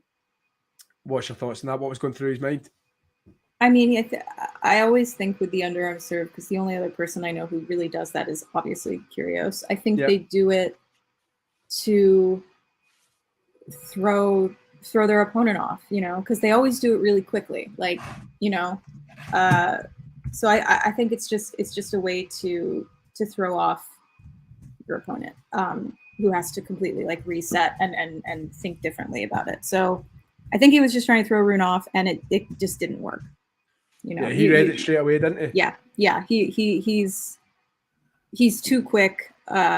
He's too fast. He can get to everything. So it was just not a good tactical move. Sometimes, obviously, it works sometimes. For Kyrgios, it's sometimes a very successful move for him. But he's Kyrgios. He has that trick down. So I don't think. Yeah, it was just the wrong tactical move for Fokina. He might have won the point if he had just served normally. Yeah. And then that gave Runa just all that energy to go out and finish off the match, because he'd been down the whole tiebreak. I think 6-2 at one point. I think it was 8-5, 8-6, something like that. So after that happens, and he knows that he's setting up 9-8 on his serve, he's just like, how have I won this match here? And it's just, giving him a big boost. So I just thought it was very strange. I called it madness in a tweet. But the discussion we were having was, I'm all for creativity in tennis. I don't want people to stop trying to entertain and galvanize the fans, but maybe it was just the wrong time. Just the wrong move in that moment. Yeah. And I don't want to say that if he hadn't done that, then Rune might not have won or gotten hyped up, enough to win. I don't think that that's necessarily true. It's just like that's too simple a way to put it. But I think he would have had better luck winning the point, at least. I'm thinking of trying to think of other people who do the underarm serve. Ghost pointed out that Bublik also does that, and I think the only other player I can think of who successfully did it, didn't Mike Chang do that at the French Open? Back in the day, and won. One off of an underarm serve. He won a match, didn't he? I think he won the French Open on the underarm serve. On an underarm serve, I want to say. Okay, I didn't know that. I think, or at least I'm going to try and look this up. Yeah, I think it was a pretty big deal at the time. I do actually think there's there's something that when you're saying that is that there's a familiarity about that, what you're saying. Yeah. So I think you might well not be wrong there, Isabelle. Yeah. Oh, real quick, Svitolina has broken back in the second set. It is 2-2. Everyone's back on serve. Very pleased about that. Yeah. Yeah, fair enough. Ghost has mentioned the handshake situation, which I didn't think about. Yeah, I didn't think about that either. Is Azarenka Russian or Belarusian? Belarusian. Okay. Yeah, so she's the same nationality as Sabalenka. Yeah, then Svitolina will probably not shake her hand at the net. Yeah. Yeah, good. Well pointed out. Because that's not something that I had considered. So fair enough. Yeah, I couldn't remember what Azarenka was because she actually lives in LA. She lives in Malibu. LA there, I'm like, yeah. So I just assume I was just like, I know she's from somewhere, but like she's American at this point to me. Yeah. But yeah, she lives in Malibu, I believe. Okay. And so what area have you moved to, or do you not want to reveal that to the streaming public? Pardon? I'm saying, what area do you live in, or do you not want to reveal that to the streaming public? I will just say I do not live anywhere close to Malibu. Right. Okay. That's fair enough. That's very far away from there. Good. And has the sun peeked out any more than a little bit? Yeah, I can sort of see the sky now. Got a little bit of sun coming through. Hopefully, it won't be too warm today. Nice one. It's been gross lately. How is the new digs then? What? It's great. I love it. Yeah. So pleased. Don't have anything up on the walls yet. I've got 2 tennis rackets I need to put up, but I've got all my tennis magazines and books on a shelf over there. So it's great. That's a job for another day because there's tennis watching to be had. Too much tennis going on. Svitolina has won her service game as well, so it's 2-3.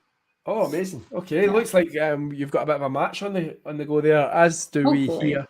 What's going on with Iga? So it's 30-15 to Iga. She is 3-2 up. Obviously, a break up with that 3-2 lead.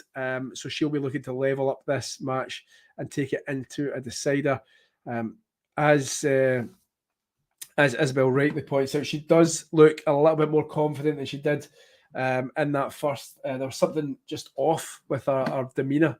Whether or not it was the heel problems suffered earlier on in the match, we will not know, certainly at this stage. But we will look at how many winners she has had. She's done 17 winners, but Bencic has had 19 winners. Now, that is a stat I pointed out because after only 5 games of the match, that winner count was up at 10 after like 5 or 6 games. So that just shows you that she hasn't been playing as well over the last hour. As Svitolina puts away another winner, she'll be thinking she can break back here. It's 30-all on Swiatek. I'll talk you through this point to give a little commentary as to what's going on if you cannot catch it. So Swiatek 7 now at 30-all. First serve in. Return winner, just going with the pace. What a shot by Bencic. She is not ready to give up her lead just yet. That is some return off the first serve. It was a good first serve, but Bencic just used all the pace and power that Swiatek had been put on to drill it down the line. If that had been Andy Murray Djokovic, you'd be going, that's why they're some of the best returners in the game. So fair play to Belinda Bencic. Break point now, 30-40. Second serve, she's going to have it on.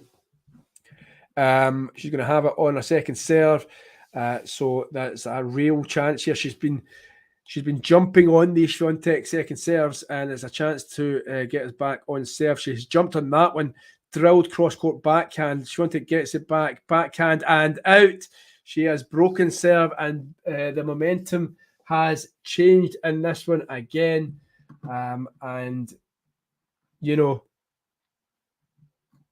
It's there's There's a bit of fear amongst Swiatek fans that this could be the end of her Wimbledon. You know, the last 16 is as far as she has been in Wimbledon before. And it could be a case of history repeating itself. And then that becomes a problem for me. You know, every year from now on, when she gets to this stage, there will be this in the back of her mind. Big few moments coming up now. If Bencic can just hold her serve, she will be 2 games away from an almighty upset. Oof. How are we getting on?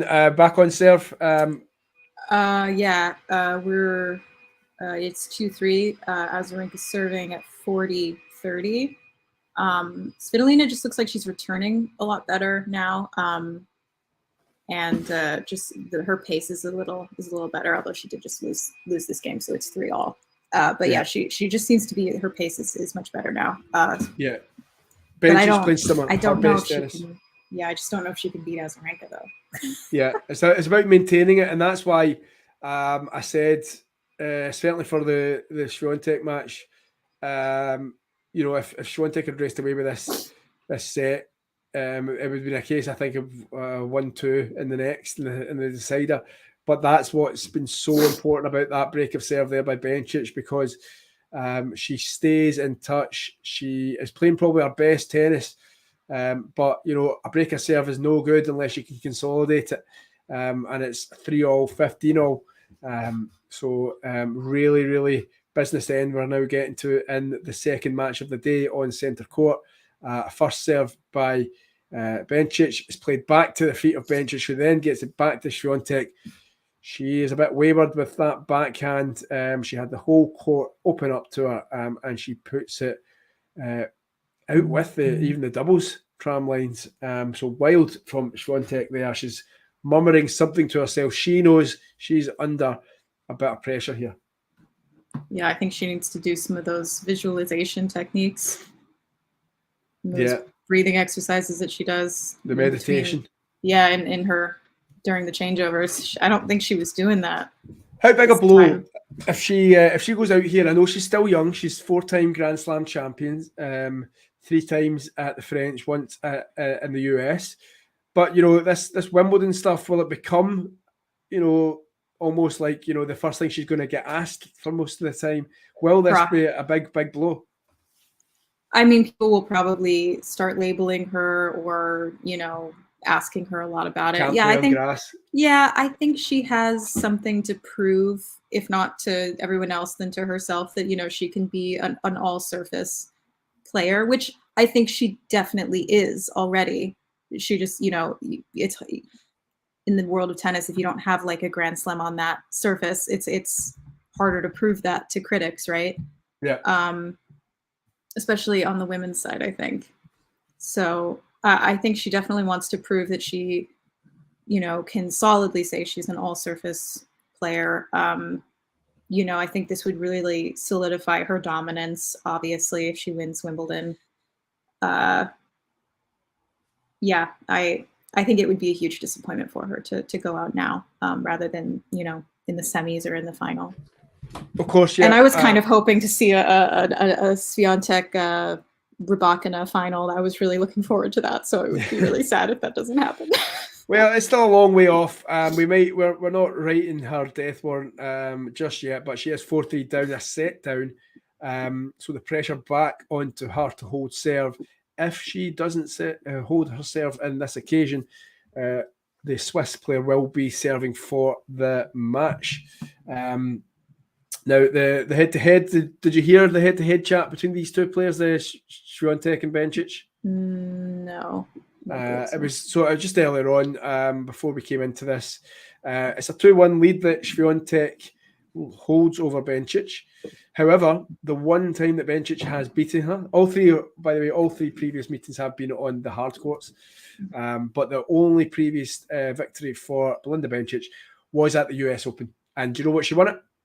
She won it 7-6, 6-3 in 2021. So far, she's just won the first set 7-6.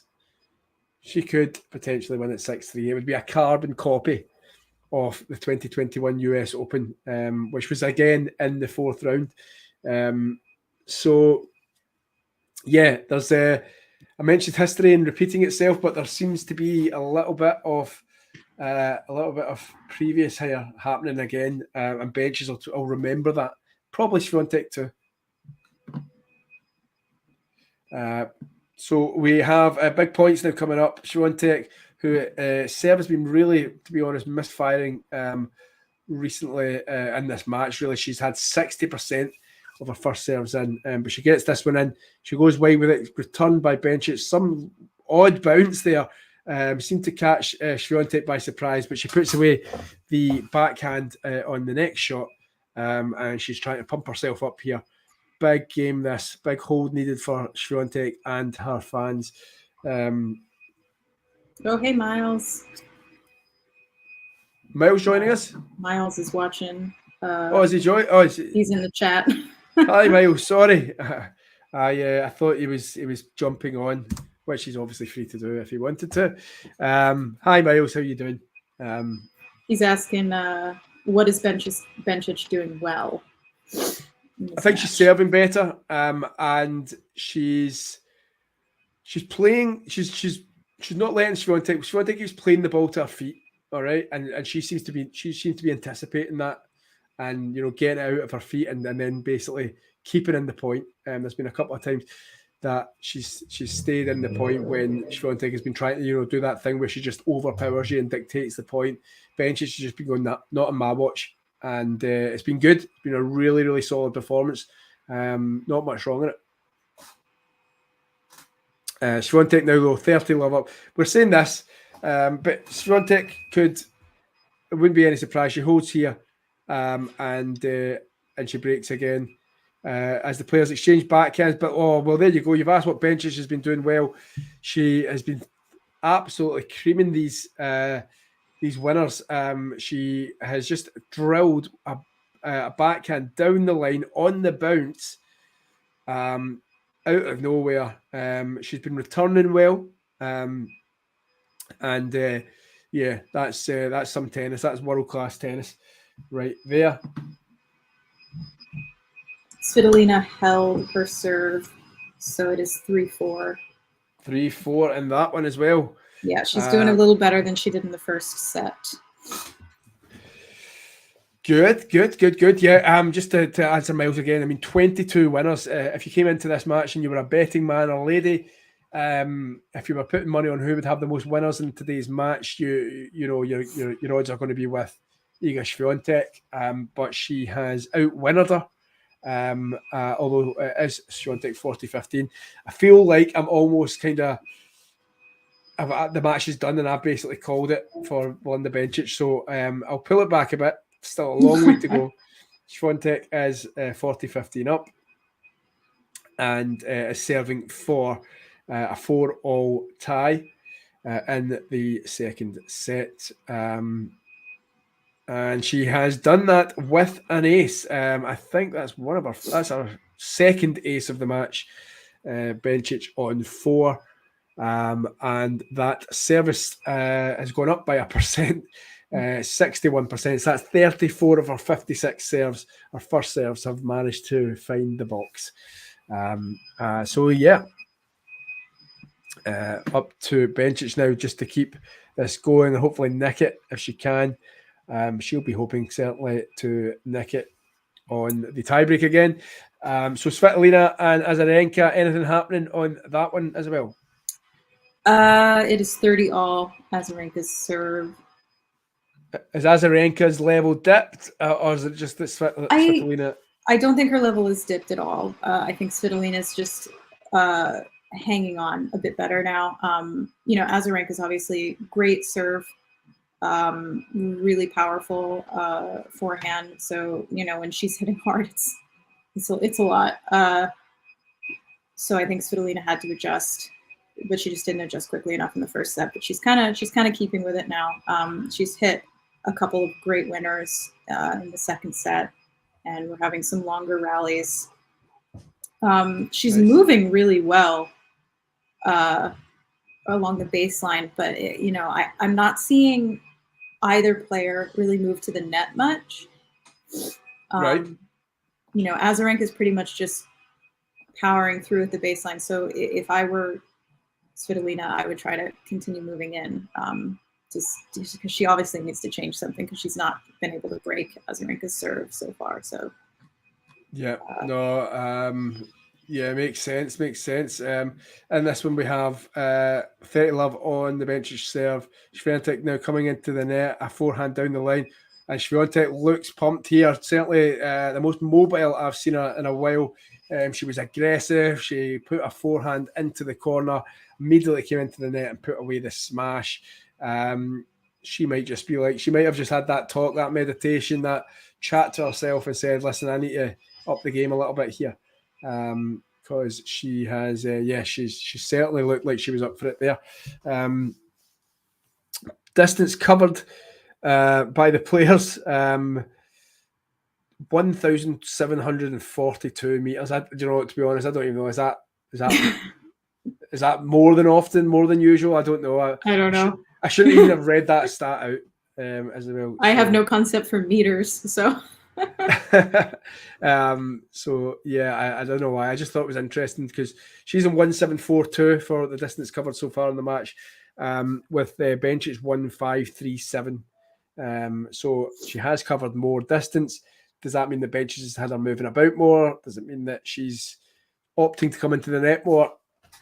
Somebody would need a better man than I would be able to tell us, and it may be something that I'll press on. And Nick, he might know later on. Svitolina has a break point here. Okay. She looks quite like she's out for blood, which I like. And she'll be serving for it, is that right? Svitolina? If she breaks serve, yeah.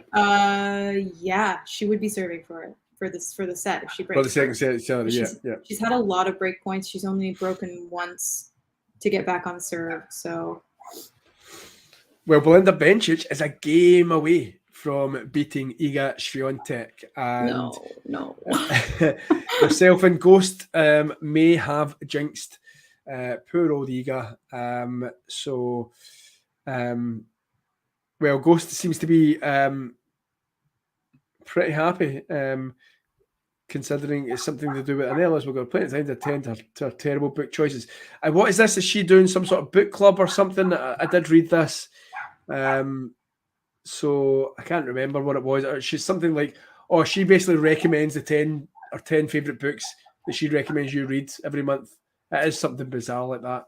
I like that she does that. That's kind of different. Yeah, it's different for an athlete to do that. I love it. You know. Do you follow her recommendations? I don't. I haven't looked at it.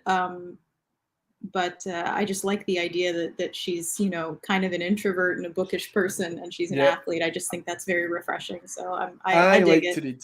I'm a reader, but I'm currently trying to do my shorthand.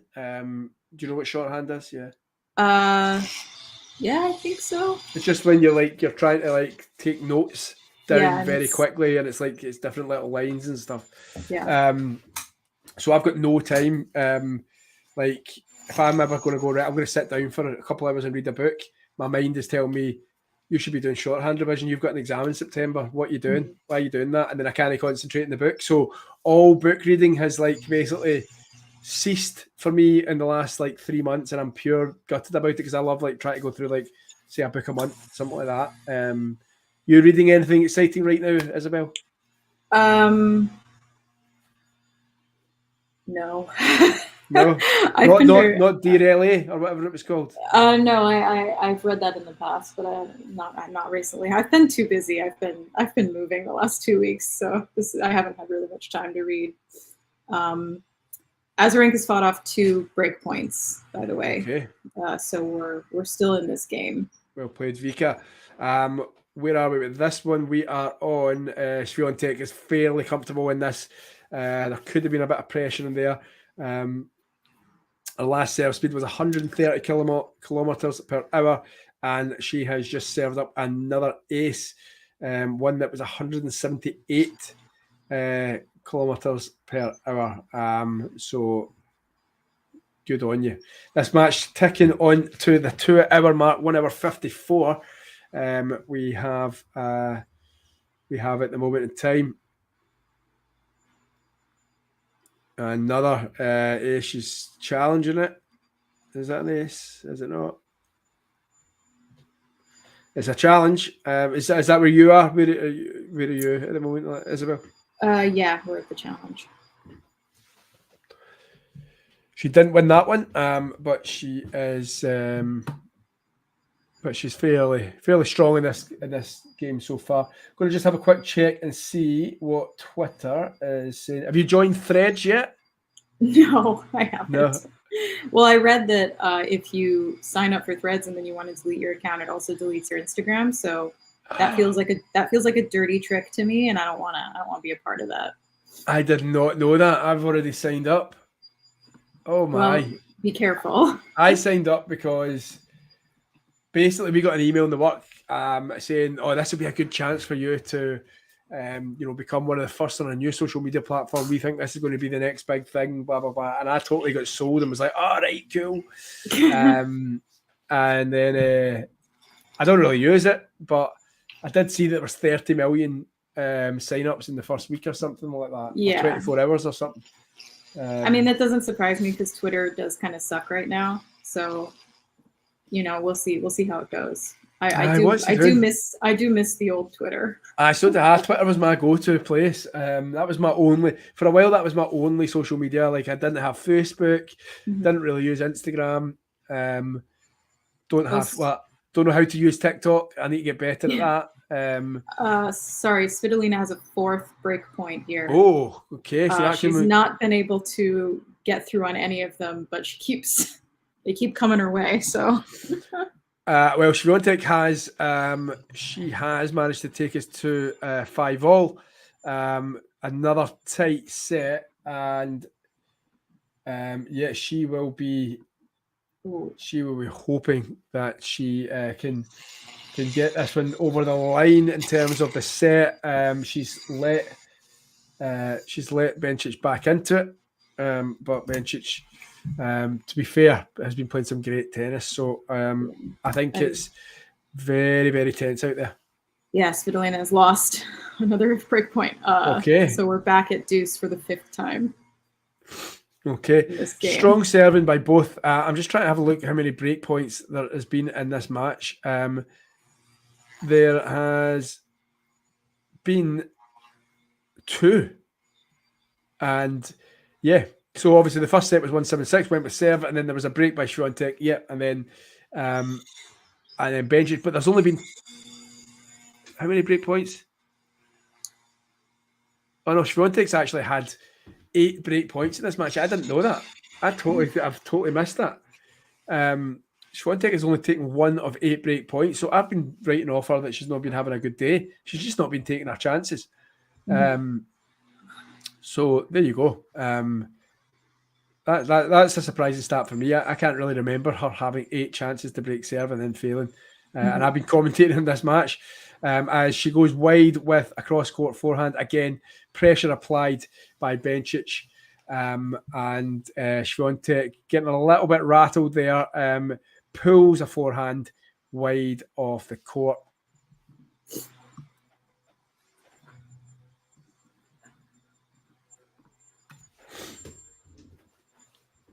And so we are warming up here.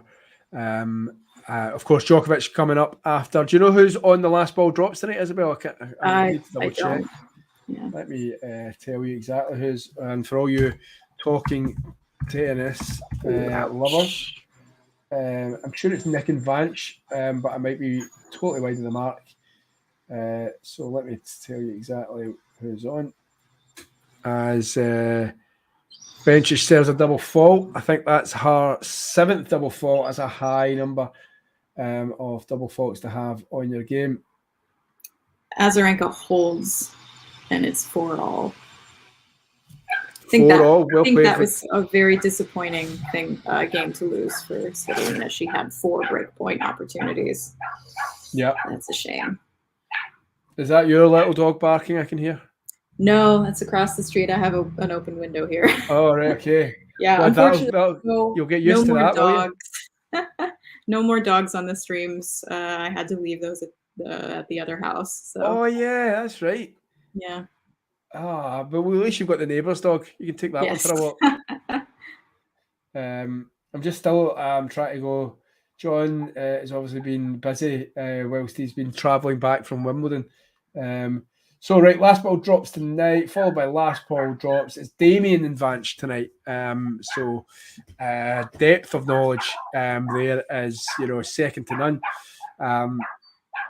As Bencic, she claims the game 11 to make it 6-5. The pressure back on Swiatek, and Bencic will get at least at tiebreak at beating the world number one. Of course, as mentioned, she's done that 4 times over the last 10 years. She'll be looking to make it 5 and become the first player to beat Swiatek at multiple Grand Slams after the US Open in 2021. What's happening? So we are just at changeover, are we? Or not? In Iga and Bencic? Yeah, seems like it. Unless Iga is taking a bathroom break, I'm not sure. She's no, she's there. She's there. She's there. It's just a changeover break. Yeah. Has the stop-start nature of the first week of Wimbledon, the first few days, did that affect your viewing pleasure? A little bit. Because of that, everything would just get pushed back later in the day. So then a lot of matches were being suspended at the end of the day because of the curfew. So there were a couple times, like I wanted to see the Tsitsipas Murray match. I didn't get to see any of it because I was working. And then by the time I got home, I thought, okay, like it'll still be on. It's still on as I drive home. And then I got home and like it had been suspended for the day, and then it started up again at like 3:00 in the morning, so I didn't get to see it. So yeah, it's been a little annoying for me. I'm sure it's been much more annoying for everyone at Wimbledon. I heard about all the drama in the Talking Tennis group chat about like the rain and getting washed out, and the queues are too long and all of that stuff. So that sucks, I'm sure, but it only threw me off a little bit. I just had to wait a few more days for things. And I'm sure you've told me before, but what was your Wimbledon experience last year then in terms of getting in? Did you have to camp and stuff like that to? I did not. I didn't go. I think I went like at the end of maybe not the end of the first week, but like the middle of the first week. And I got lucky. Jack and Scott had those tickets to the Andy Murray match on center court my first day there. So I got to see that. Didn't have to really queue much. I also went that first day at the very end of the day. So I got there at like 4 or 5 in the afternoon where there was no queue. Right. So I think I paid like £5 for a grounds pass and got to go in. Amazing. That is so good. It was so cool. And then the next day I did queue, but only for like 2 hours. And I probably didn't have to even do that because it was not super packed. I still have my cue cards. Amazing. You're going to get them up on the new wall. I should, yeah. Actually, I should do that. I should frame like I have the grounds pass for the Andy Murray match that says £5 on it, and then I have the one for the next day, and then I have. I should make like a whole thing of my weekend at Wimbledon. You should. I went to Mexico. I once went to Mexico to watch a Scotland play in a football match, and I have the ticket and the strip I was wearing that day and all that. So definitely get it up on the wall and make those memories. Definitely. But yeah, it was a fairly breezy weekend. It didn't rain really at all until I think the end of my second day, and it was only for about 30 seconds. So the weather was great. It was just magical.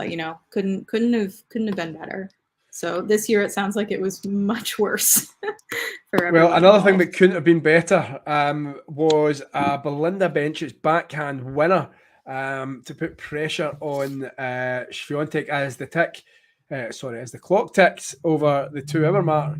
We're now at 2 hours 4 minutes, but Bencic now has 15:30 on the Swiatek serve. She's 2 points away from knocking out Iga Swiatek. Svitolina continues to hold. It's 4-5. So Still a chance there. Still a chance there. I'll concentrate on the Swiatek one at the moment. Swiatek has just went long with a backhand. It's two. Look at Isabelle's reaction. There is 2 match points for Belinda Bencic, the Swiss tennis player, is on the verge of knocking out Iga Swiatek. And wow, this would be something wild from Swiatek there. Bencic wasn't even in the court, and she just went so hard with the shot. It's gone long. We're at it's 15:40, and so let's see what happens. Tense out there. Players. Oh, that was close. She nearly went long again. She's still in the rally, and Bencic, who I think thought it was long for a second there. Isabelle's heart was certainly in her mouth there, yeah. But she saves match point 1. Scary stuff for Swiatek fans. Great for the tennis neutral, though. We still go on. She says another match point here for Belinda Bencic. They've taken a moment there. Swiatek just taking her time. Can she escape?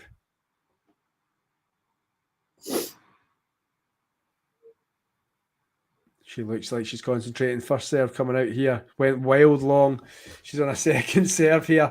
Bencic has been absolutely smashing these second serves. Absolutely taking them out the ballpark. Let's see if she can do it again. It's down the middle. She tries to get on top of it. Swiatek reacts this time. Backhand cross court. It's a winner by Swiatek. Fist pump by Swiatek and Isabelle. She is brought to juice. And well done to Iga Swiatek. Shows a bit of character there. Any wrong move would have seen her crash out of Wimbledon, but she has managed to save it. Well done. Well, she's not out of it yet. She's not out of it yet. You are right. She needs 2 more points. You are right. You are right. One wrong move and it's tense again. She's on her a second first serve serves are not. Yeah, she's just not getting those first serves in. No, it's been the story, the tail of the tape for Iga Swiatek. First serve percentage is down at 62%. Surprisingly enough, it's actually higher than Bencic's right now. Hers is down at 61%. But tense times. Although she does have a game point, she has come through that. It was Svitolina had a set point that she just absolutely mooned over. A moon ball. Yeah, she hit a moon ball on a set point. So not good. Not good. Swiatek gets a first serve in this time. She's dictating this rally. And it goes long from a backhand. She's taking it to the tie break. I didn't think I'd be saying this at the start of the match, but Swiatek fans are pleased to get this one into a tie break after facing 2 match points here. She looks to her box, she punches the air, and we will have another tie break. There's been 2 breaks of serve in this whole match. The pair shared breaks earlier in this set, and we are now facing another tie break like we did in the first, which Bencic dominated. So it could go either way. It's on a knife edge. The match is 2 hours 8 minutes long. So for Swiatek fans, it will be a heart and mouth moment as Bencic starts us off. Both of these matches are pretty tense for me. Yeah, both of them are very competitive, and Iga Swiatek gets the mini break and breaks to make it 1-love, and she'll have the ball in hand. So Iga, she's calling on. Yep, she's looking for another ball. I thought something happened with the new ball, but Iga Swiatek has the advantage early in this tie break, second set tie break, facing 1-set deficit. Let's see if she can get a couple of first serves in. Come on. Oh, she aborts the momentum, but she tries again, gets it in this time, returned by Bencic, only into the net by Swiatek, hands that mini break back straight away. And she needs to win this point, Isabelle. I think she needs to win the service point, or she'll be facing 2-1 down with Bencic serving. Yeah. Oh.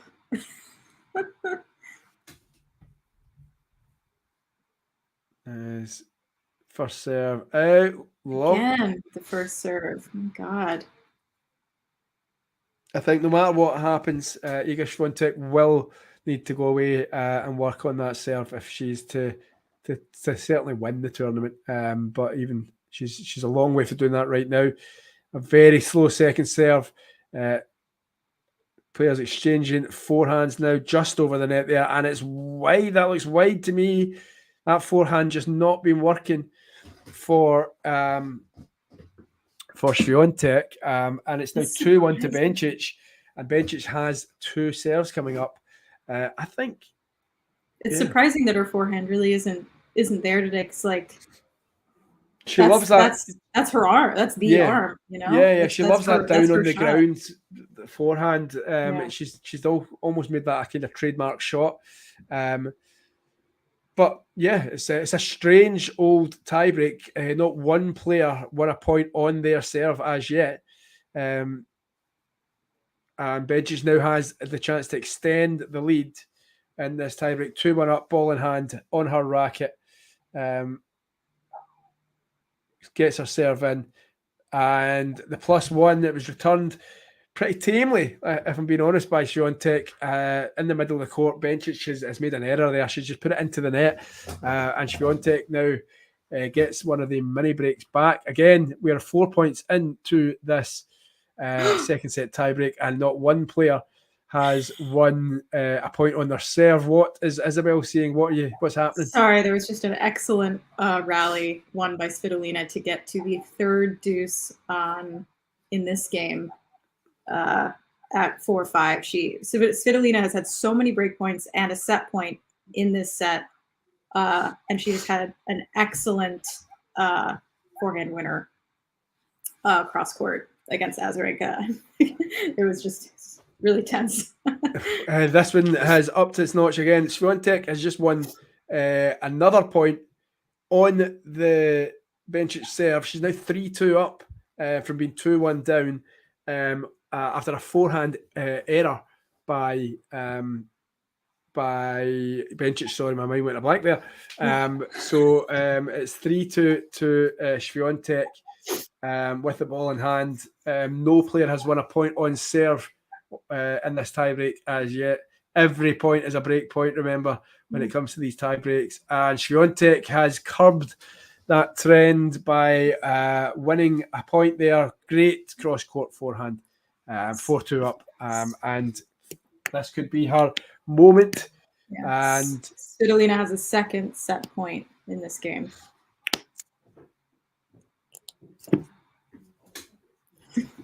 Okay. Oof. Maybe I had too much coffee today because I feel very, very tense. What was that noise? Oh, that was a firework. It was a firework. Is somebody watching the Swiatek Bencic match and going mental for it? Oh my God, she's done it. Svitolina has won the second set. Oh, she's broken serve. She's broken serve. She's taken the second set. Amazing. Woo! Okay, so we've got that third set to come, and I think we're going to go for a third set on centre court. These matches have been very similar in the second set. The scores have almost been identical at the same time. Yeah, totally. And they've caught up because I'm sure the Bencic Swiatek match started quite a while ago before it. Yeah, a little earlier. So we are looking now. What are we looking at? 5-2. Swiatek wins both points on her serve, so 5-2. And sorry about that. I'll just mute myself. The LA fireworks. The LA fireworks are obviously you're living amongst a lot of Swiatek fans, so fair play to you. It's the post Independence Day for us, so there's always a lot of fireworks going off. So I'll just mute. Oh yeah. In case that happens again. It's a fair post, and that was 5 days ago. That's just how it is here. Fair enough. Okay, so where are we? Right, 5-2. 5-2 to Swiatek. Bencic with the ball in hand.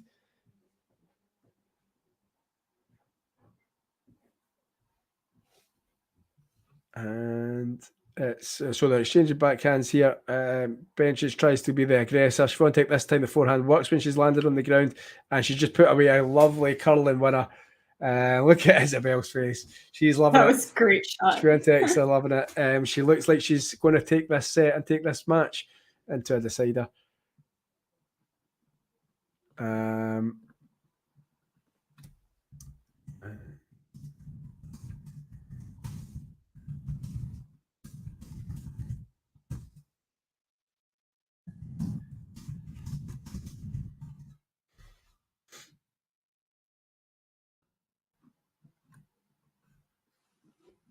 Good thing I muted myself. There was another firework that just went off. Going crazy. Was that all last night as well, like Friday and Saturday? No, I didn't hear any last night. Independence Day was the 4th, and yeah, so that's Monday, isn't it? Yeah, Tuesday. Oh, Monday, Tuesday.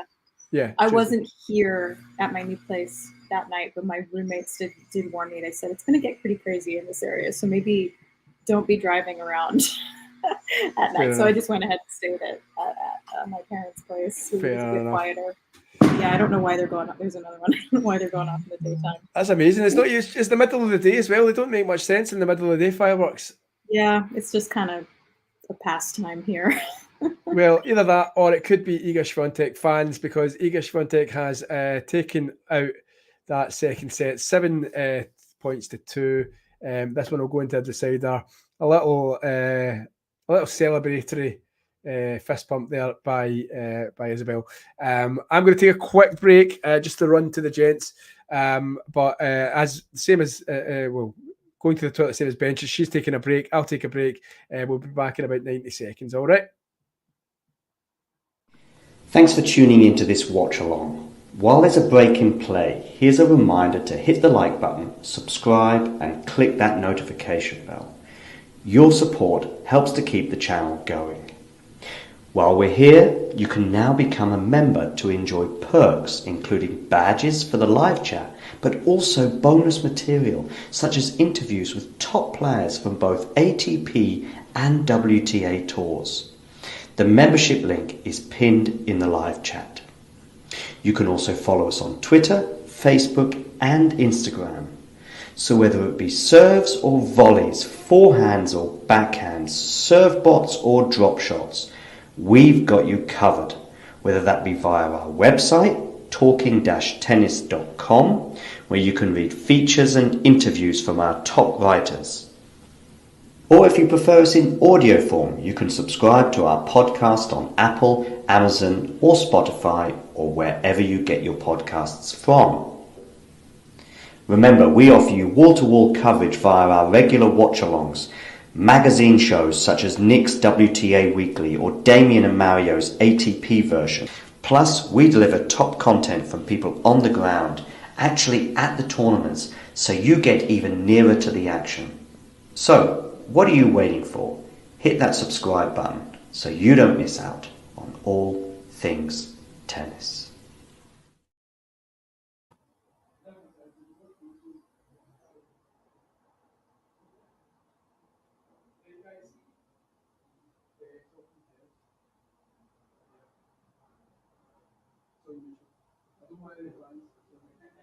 Oh, looks like Tom's not back yet, but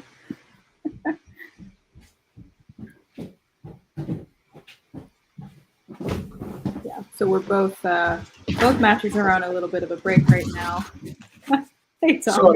Sorry. How long have I been? How late have I been? Oh, about 15 seconds. No worries. Okay, cool. What have I missed? Is the tennis back on yet? No, both matches are on a break right now. They're just showing us some nice shots of Murray Hill. There we go.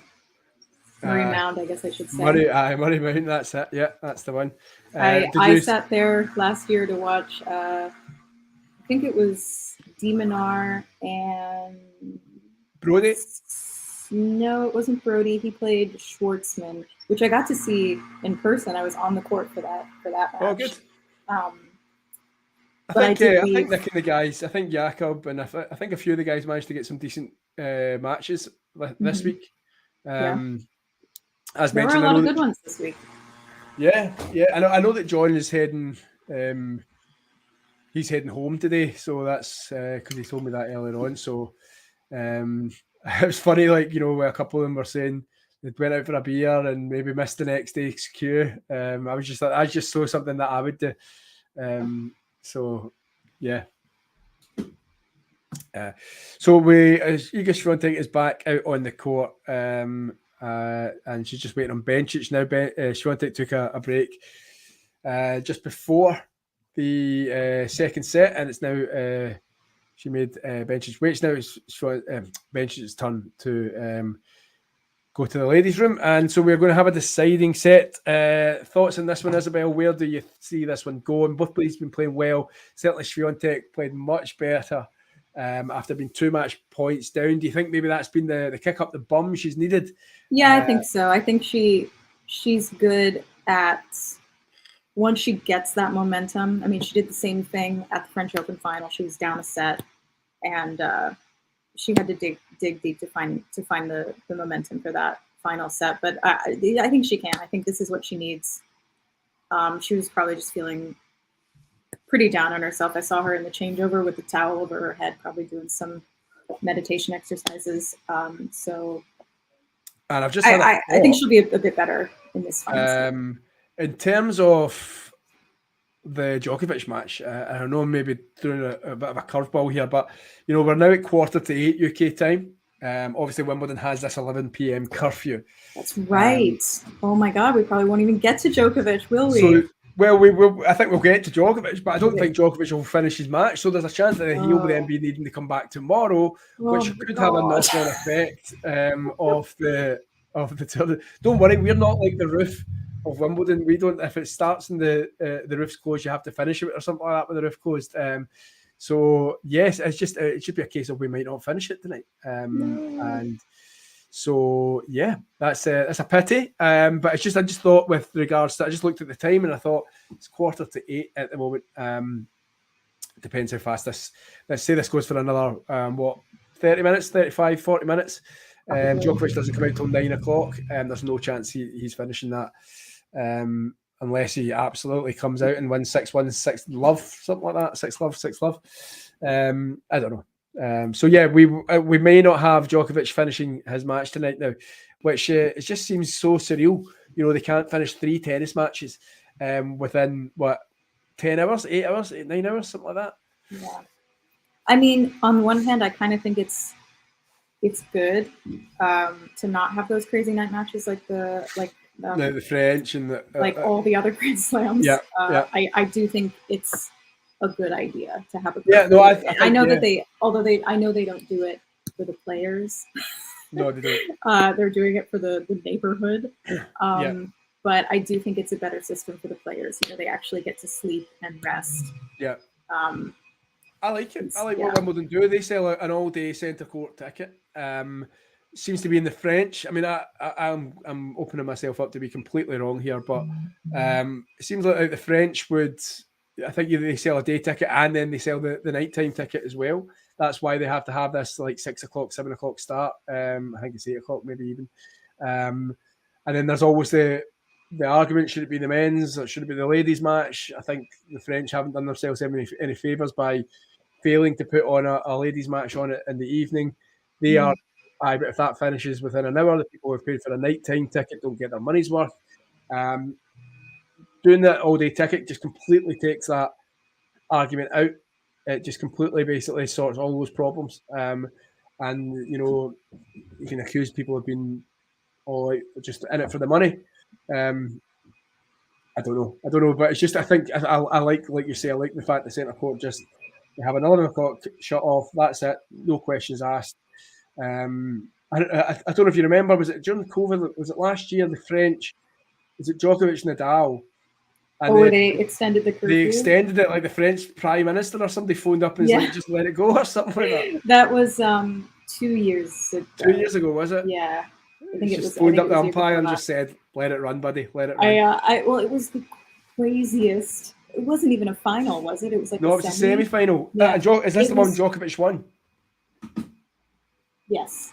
Yeah, I think it is. It was absolutely crazy. Every rally, every point was just madness. The crowd was absolutely losing it, and we were all, I think, sitting there being like, "There's a curfew in Paris. Like, what are we going to do? They can't stop this. It's too good." And the French government was like, "It's fine." Like, the power of tennis. I was listening. Well, I think if it had been any other players, they wouldn't have done that. Yeah, like, you're right. To Nadal and Djokovic, like, they're not going to tell them to stop it. Anyone else, they would have stopped that match. I was listening to Wimbledon commentary, and they were talking about, and you might know this better than I, that there was a New York mayor who absolutely loved tennis. Like, he was like a pure tennis diehard, this guy who was like the mayor of New York. And so much so when the US Open would come about, he would divert flights away from Flushing Meadows.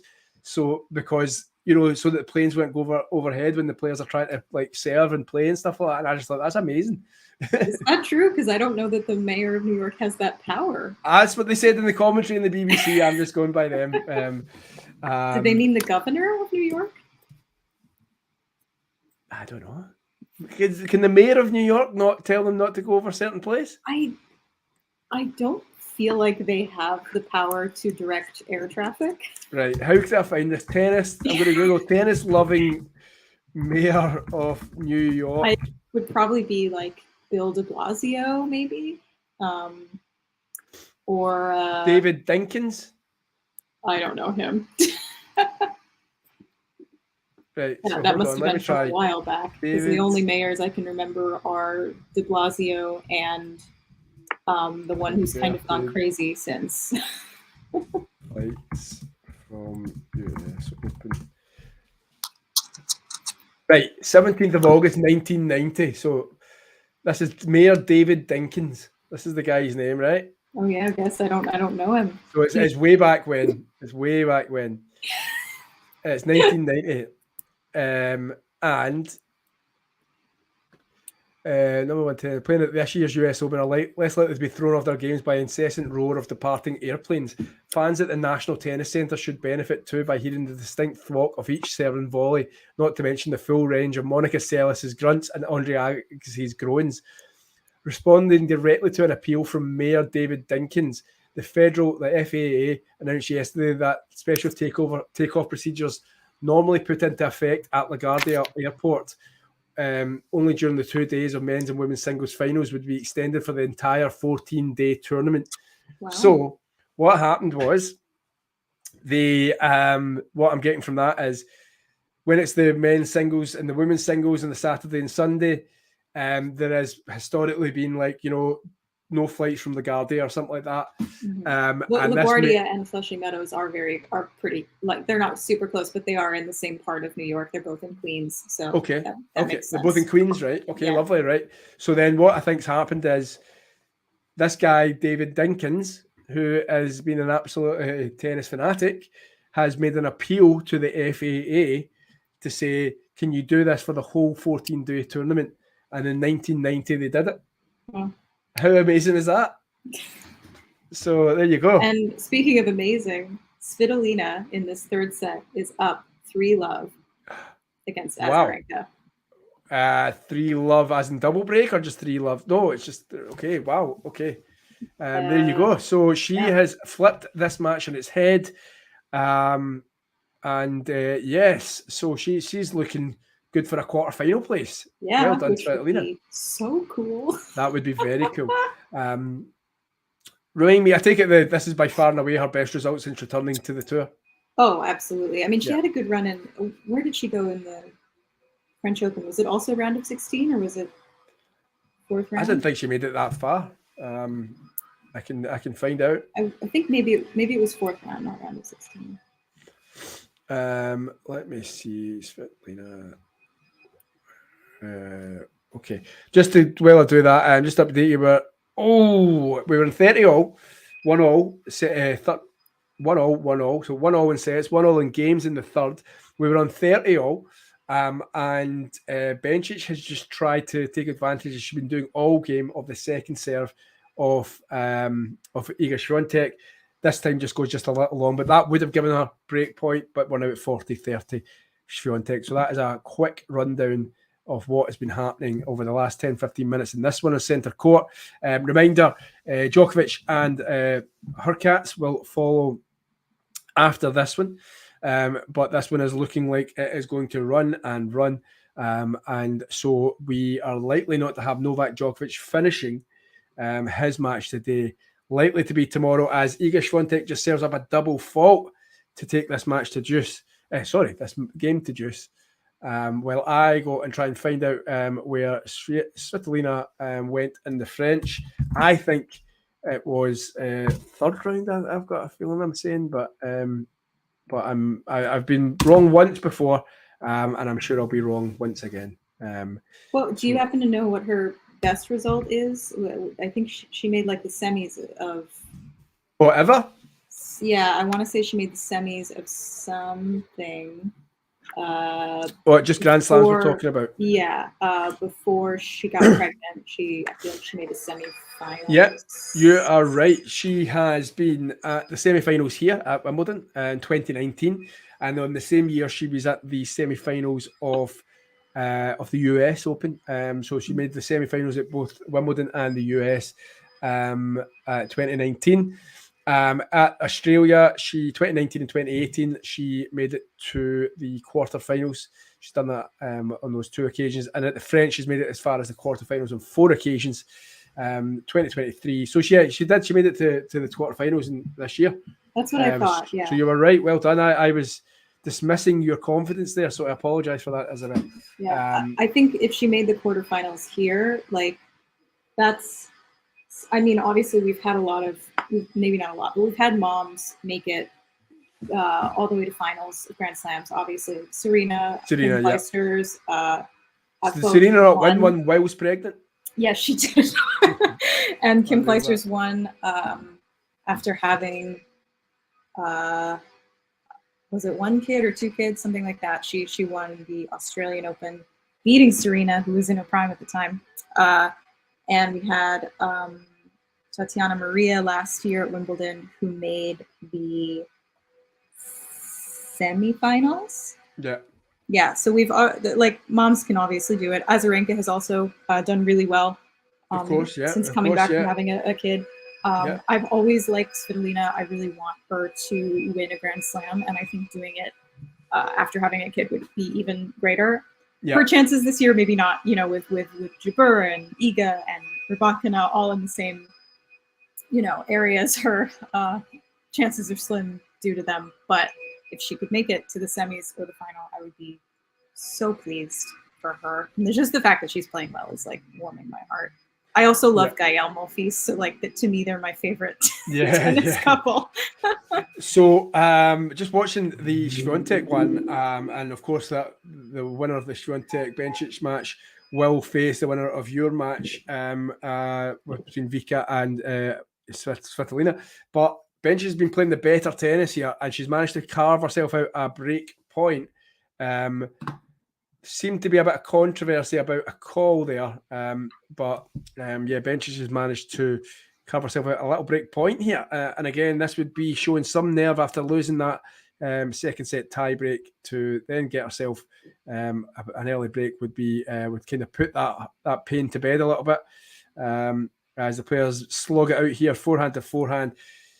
Swiatek wins that one, but over the last few points, Isabelle, it has looked to me that Bencic has been dominating the rallies, playing the better tennis. But well played to Iga Swiatek for staying in it. Mm-hmm. Yeah, I think this is gonna be a long set. Yeah, I mean, we could be here in an hour's time. Especially like having these two matches on at the same time. For me, they came back from their breaks after the second set around the same time, and we're already 4 games in one and only 2 in another. So yeah, I think this one's going to be a while. It's a battle. It certainly is a battle, and both players are showing how much they want it, and not kind of budging an inch, as they say. So so it's advantage game points. So advantage to Iga Swiatek to take a lead in this third set, and then put the pressure back onto the Swiss player, who is of course the 14th seed. And the 14th seed finds a net, so Iga Swiatek finds a way. And Ghost, I think, is struggling a little bit with terms of Belinda losing that second set. Azarenka has just broken back against Svitolina. Your match seems like it's far more entertaining than the one that I've got. Svitolina hit this forehand that was a double let. I don't see that very often. It hit the edge of the net twice before actually going over to the other side. So Vika was able to just lightly put it in the corner there. So even with the double let, Azarenka could still get to the ball. Yeah, she was already kind of near it. She would have made it anyway, but yeah, it hit the edge of the net twice before falling over. So she had a nice chance to just very easily put it over the other side. Amazing. And so so she broke back. It's 3-2. If she wins this next match, we'll be back on serve. You've got far more entertaining in terms of breaks of serve than the one I'm focusing on. What we got, as I said to you before, there's been 2 breaks of serve in the whole match. Very little in the way of break points in terms of there's been 12 in the whole match, only 1 taken by each player, 8 for Swiatek, 4 for Bencic. Bencic, of course, had 2 match points at 6-5 in the second, didn't take them, and Iga Swiatek made her pay in the second set tiebreak. So we are now with serve in the third set. Swiatek looking like she's certainly re-energized here. She's up for the fight. The winner count, previously it had been Bencic, who had been leading that 19-17. We're now at 31-27 for Iga Swiatek, and she has made the fewest unforced errors as well. It seems as if by the stats the tide is turning a little bit. Swiatek has won the most points, believe it or not, 98-86. That's a big gap, 12 points difference, and the match is even. That is why tennis has such a crazy scoreline. And I think Swiatek, it's been called wide. I don't think this is wide. I don't know if you've got your eye on this one at all, Isabelle. I might be wrong. I found I'm very wrong a lot of the time, but this one looks as if it was in. No, okay, fair enough. It was in. Yeah, I thought that had caught the line. So Bencic breathes a sigh of relief. No early pressure. 15-love. And let's have a check at what's been happening in terms of the statage. As first serve, she's previewing to this match. So let's just see. Second serve, a lot slower. Kick serve she tried, and she's went wild with the backhand. +1 has Belinda Bencic, and we now have 15-all. So there is a bit of pressure indeed for the Swiss 14th seed. Time to take on this match is 2 hours 37 minutes long. We're only 20 odd minutes away from it being a 3-hour mark. And as Isabelle mentions, this one is probably going to. I wonder what Novak Djokovic is thinking at the moment in time. Then, I mean, he keeps getting put on the night matches, obviously because he's the big draw in tennis, and certainly in the men's side. Do you think he'd have preferred, just to get out there and got his game completed? Yeah, he probably will if they even get on with enough time. I mean, they came. What time? I'm trying to think. Katie Bolter last night came on, I think, about 9 o'clock, and I mean that was only an hour long anyway. Which was that was the 6-1. But my point is, I don't see them basically looking at it and going, right, there's no point us starting this match tonight because it's too late. I don't know. I mean, even in court 1, you've got the same situation in court 1, do you not? Who have you got after that in court 1? Is it not? I don't think it's anyone. Was that the last match? I think Djokovic is the last match of the day. Right, okay. So I stand corrected then. So I think let me pull that up. Yeah, it's just Hurkacz and Djokovic is left. Right. Okay. I imagine that Djokovic will come out and just say, get this done as quickly as possible, and he's pretty good at that. So yeah. So Jose Morgado is questioning, will Djokovic Hurkacz finish today? That was 23 minutes ago on Twitter. Round about the same time we came to that realization. Would they move it, do you think, if the Azarenka Svitolina match finishes first? They will. Would they move it to that court? Put it ahead of Alcaraz Berrettini, so that's what Jose Morgado is saying. He's saying that what happened is, I think what's been happening for whatever reason, and I don't know the Wimbledon mentality. So, for instance, Murray and Tsitsipas, they were the second match on centre court. Mm-hmm. Instead of them just being naturally the next match to start, I think they played a match before it, and then they put on Tsitsipas and Murray.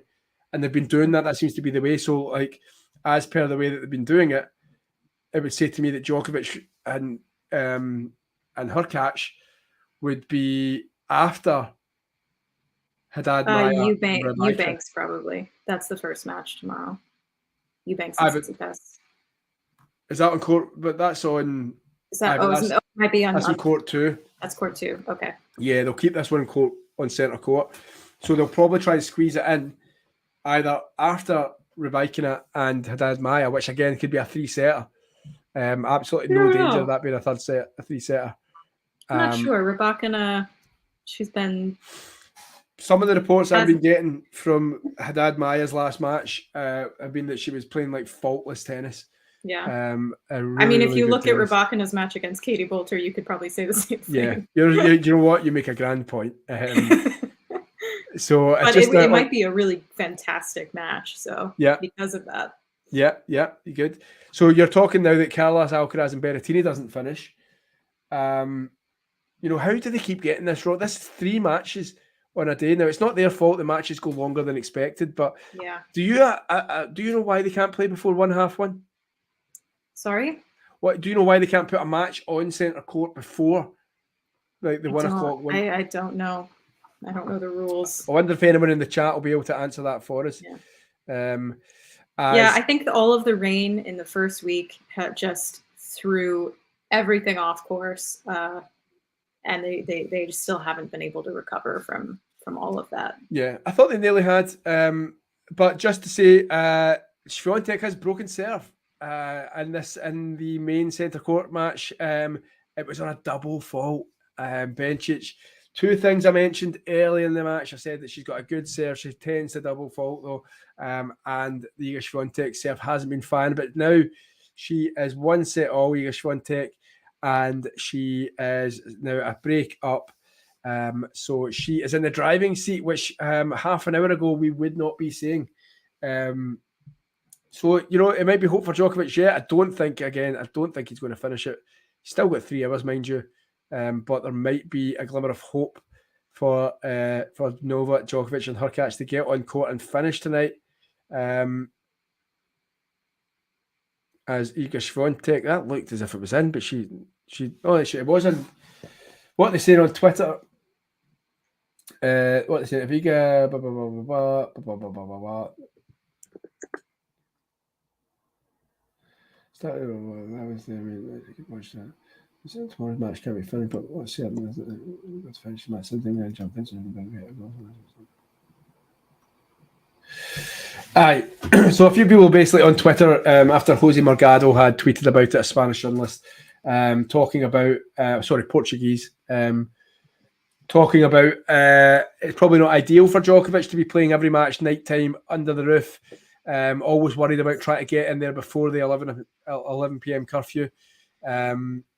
So, yeah, I don't think he'll be best pleased, and he'll be wondering what's going on, because he'll be sitting there going, "What is going on here? Why can't I get on a tennis court?"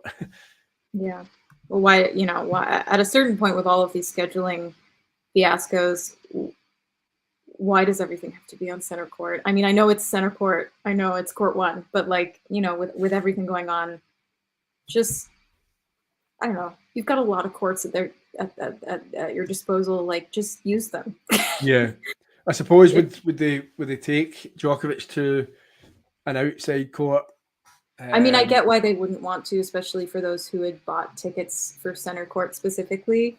But, you know, I just, with all of these scheduling problems, like, use the courts that you have at your disposal. Like, if you want to avoid pissing off the players or something to that degree, you know, it just feels like they're like, oh, well, tradition, we have to. But yeah, I don't know, you have all these empty courts. So we have Bencic now with, again, a little bit of glimmer of hope. Like, oh, well, it's just been snuffed out. She had 15-30. A good, strong body serve by Iga Swiatek. Could only be blocked and non-returned by the Swiss player. And it's now at 30-all. And it's looking a bit of doom and gloom for Belinda Bencic. Been some, character here shown by the fact that Swiatek has managed to turn this around. She faced 2 match points, easily one slip up, one pushed long forehand, and it would have all been over, but she's managed to turn this around. Has this surprised you? Did you think it was a game over? I know that you were thinking that you jinxed her. I'm impressed with her ability to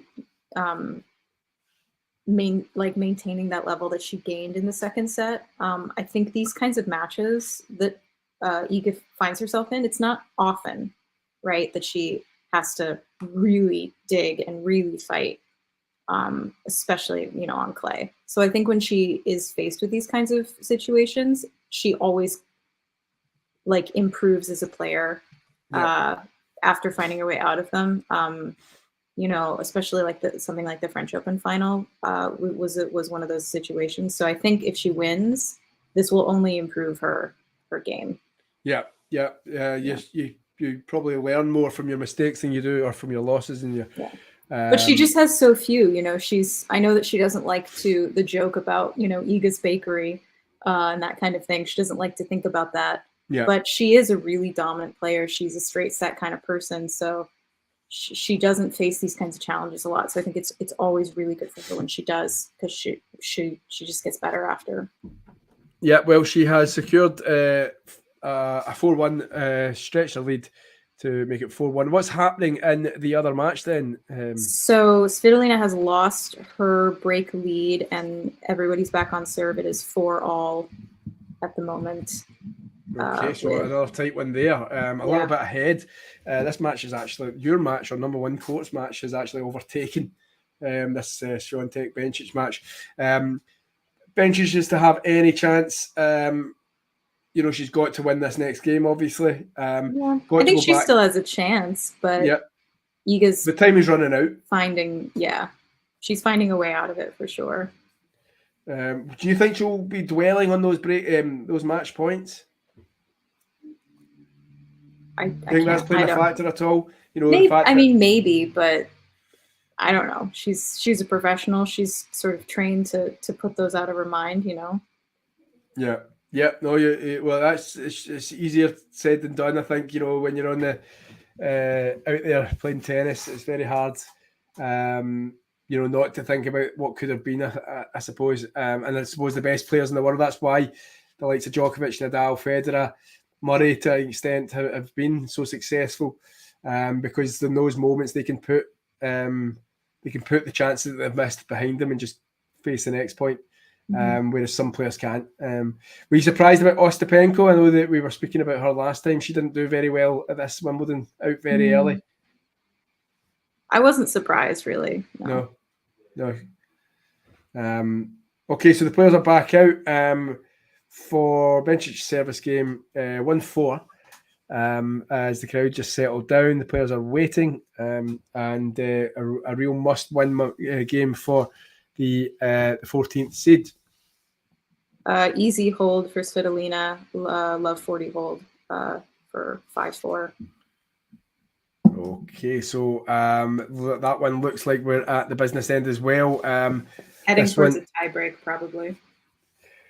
I don't know. I think you would have been saying that the last time in the exact same situation, I think Svitolina. Okay, I'm going to put my pound on it as much as I earn.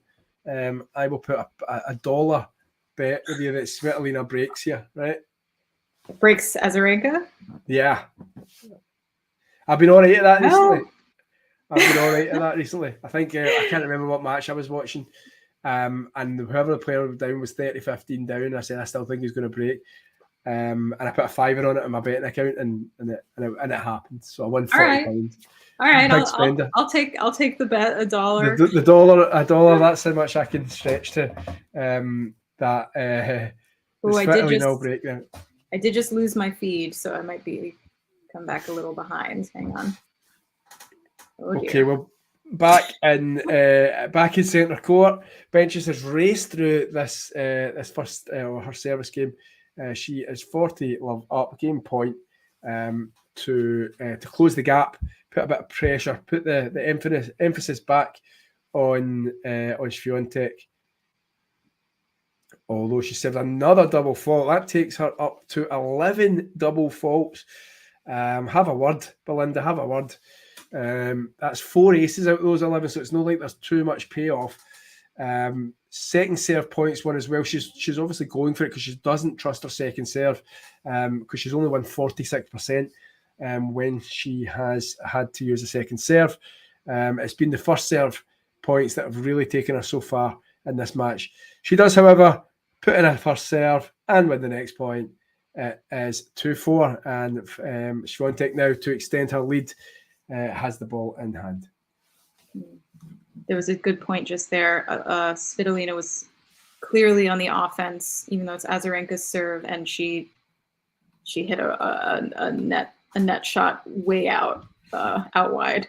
Kind of unfortunate. Yeah. She was clearly trying to get ahead in this game so that she could close out quickly and not go to a tie break. And she must have heard that I had put $1 on her, not winning it. So that's given her the put the hump up. As it's love 15 on the Swiatek serve. This might not be over yet, but certainly in terms of dominating the points more, it does seem like we've had a shift in momentum here. And this match still not done. But Belinda Bencic will only have one more chance if she doesn't see this one out, if she doesn't break serve here.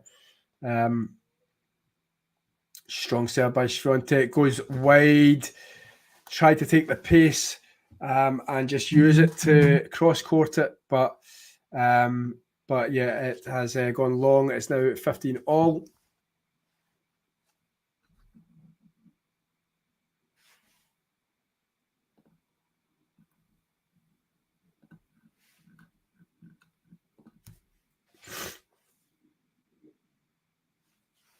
Okay, so we are 15-0. I take it Azarenka won that game, did she?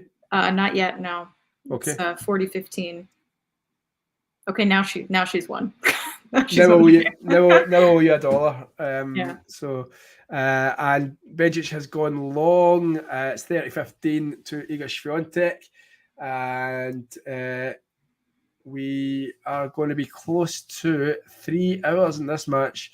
Looking at your Azarenka Svitolina one, that one's been going for 2 hours 20 minutes, so it did start well after the centre court match, but as I say, overtaking it by some way. So Iga Swiatek now, another poor first serve, goes wide and long. Her service, although it has improved, still down at the 66% mark. As we go back to the tennis here. Very slow second serve.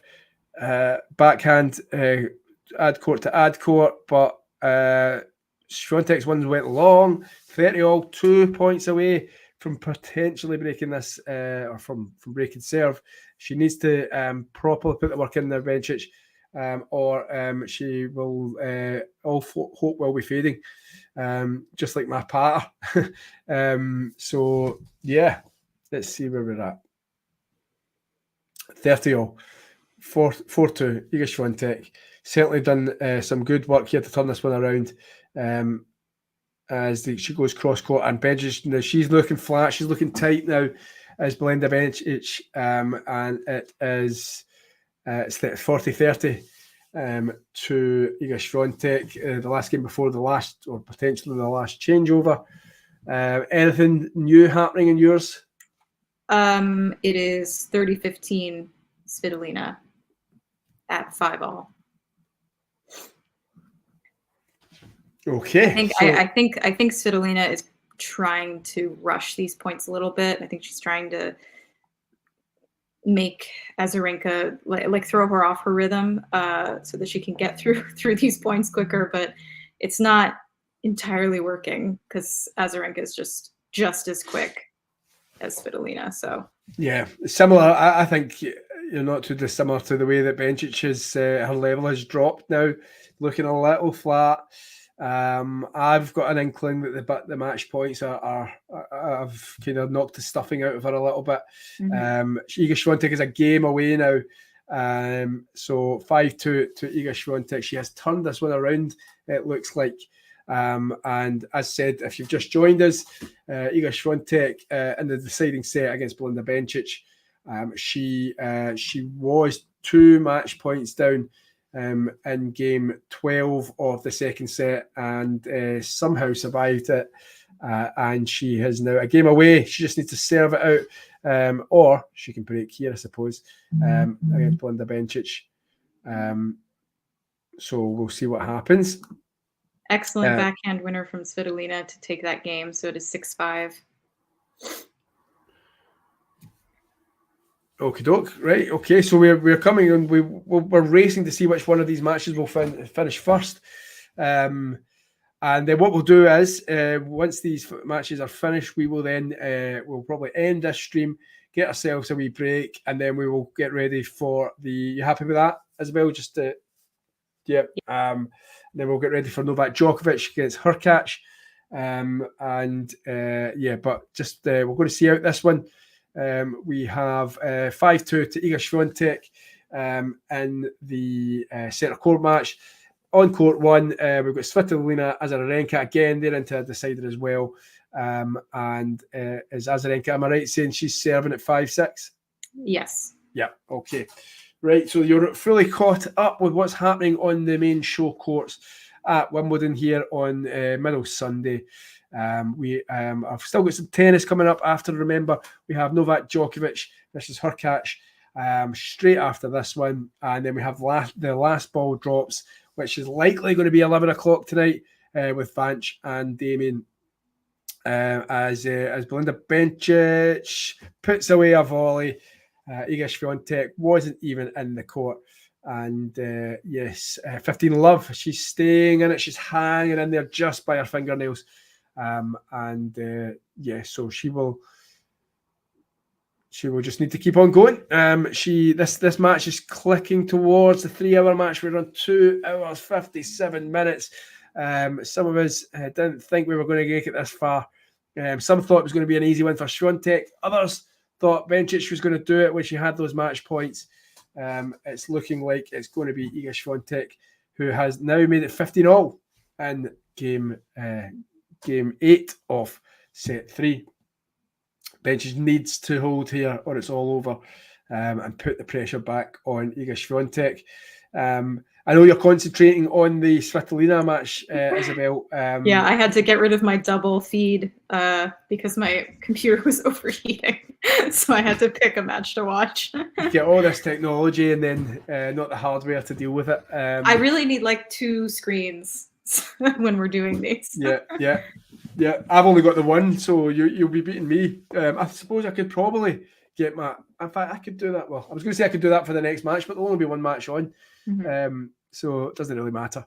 Swiatek goes long off the return to hand 30-15 to Bencic, and will she just be saving some energy to put it all into the final her final service game of the match potentially? Bencic checking out the throw. I don't know if it's a little windy down there. The roof is open. Wonder, will they close it for the Djokovic match? They might. They might, just for the lights. Yeah. I think they will, yeah.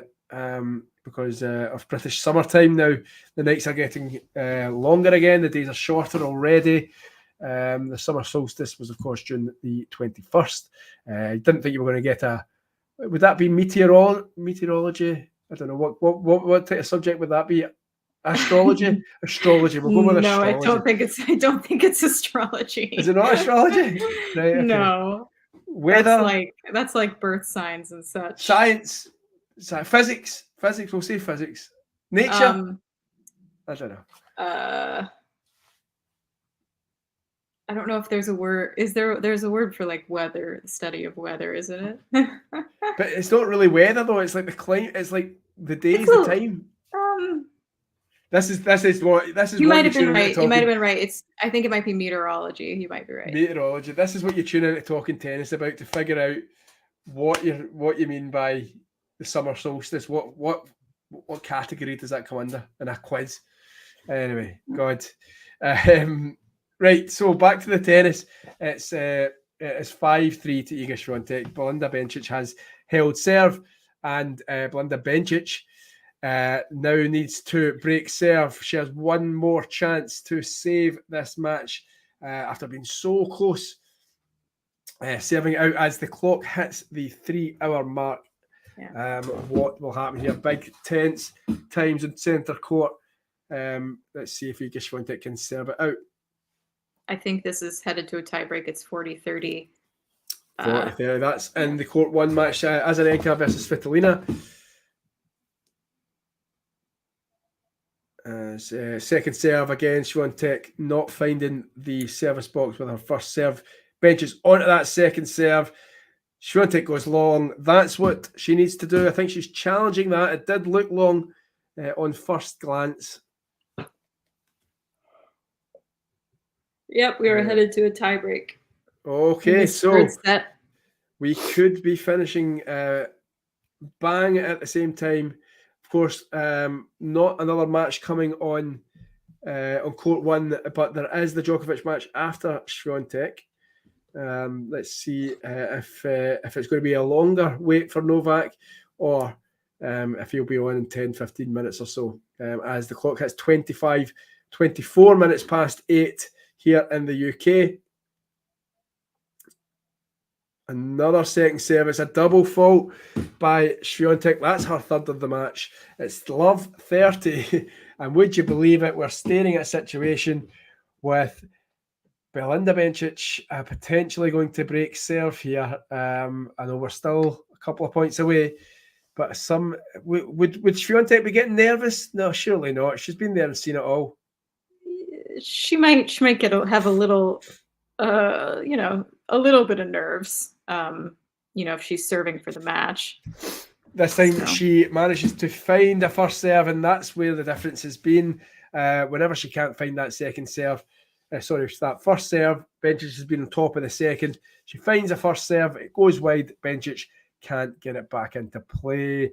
It's 15-30. It is 1-1 in the tiebreak. 1-1. Tense in both courts right now. BBC One and BBC Two in the UK must have everybody watching them. I would hope so, because both of these matches have been fantastic. They have been good matches, You are correct. Great tennis today all around. It has, it's been a good Sunday. Yeah.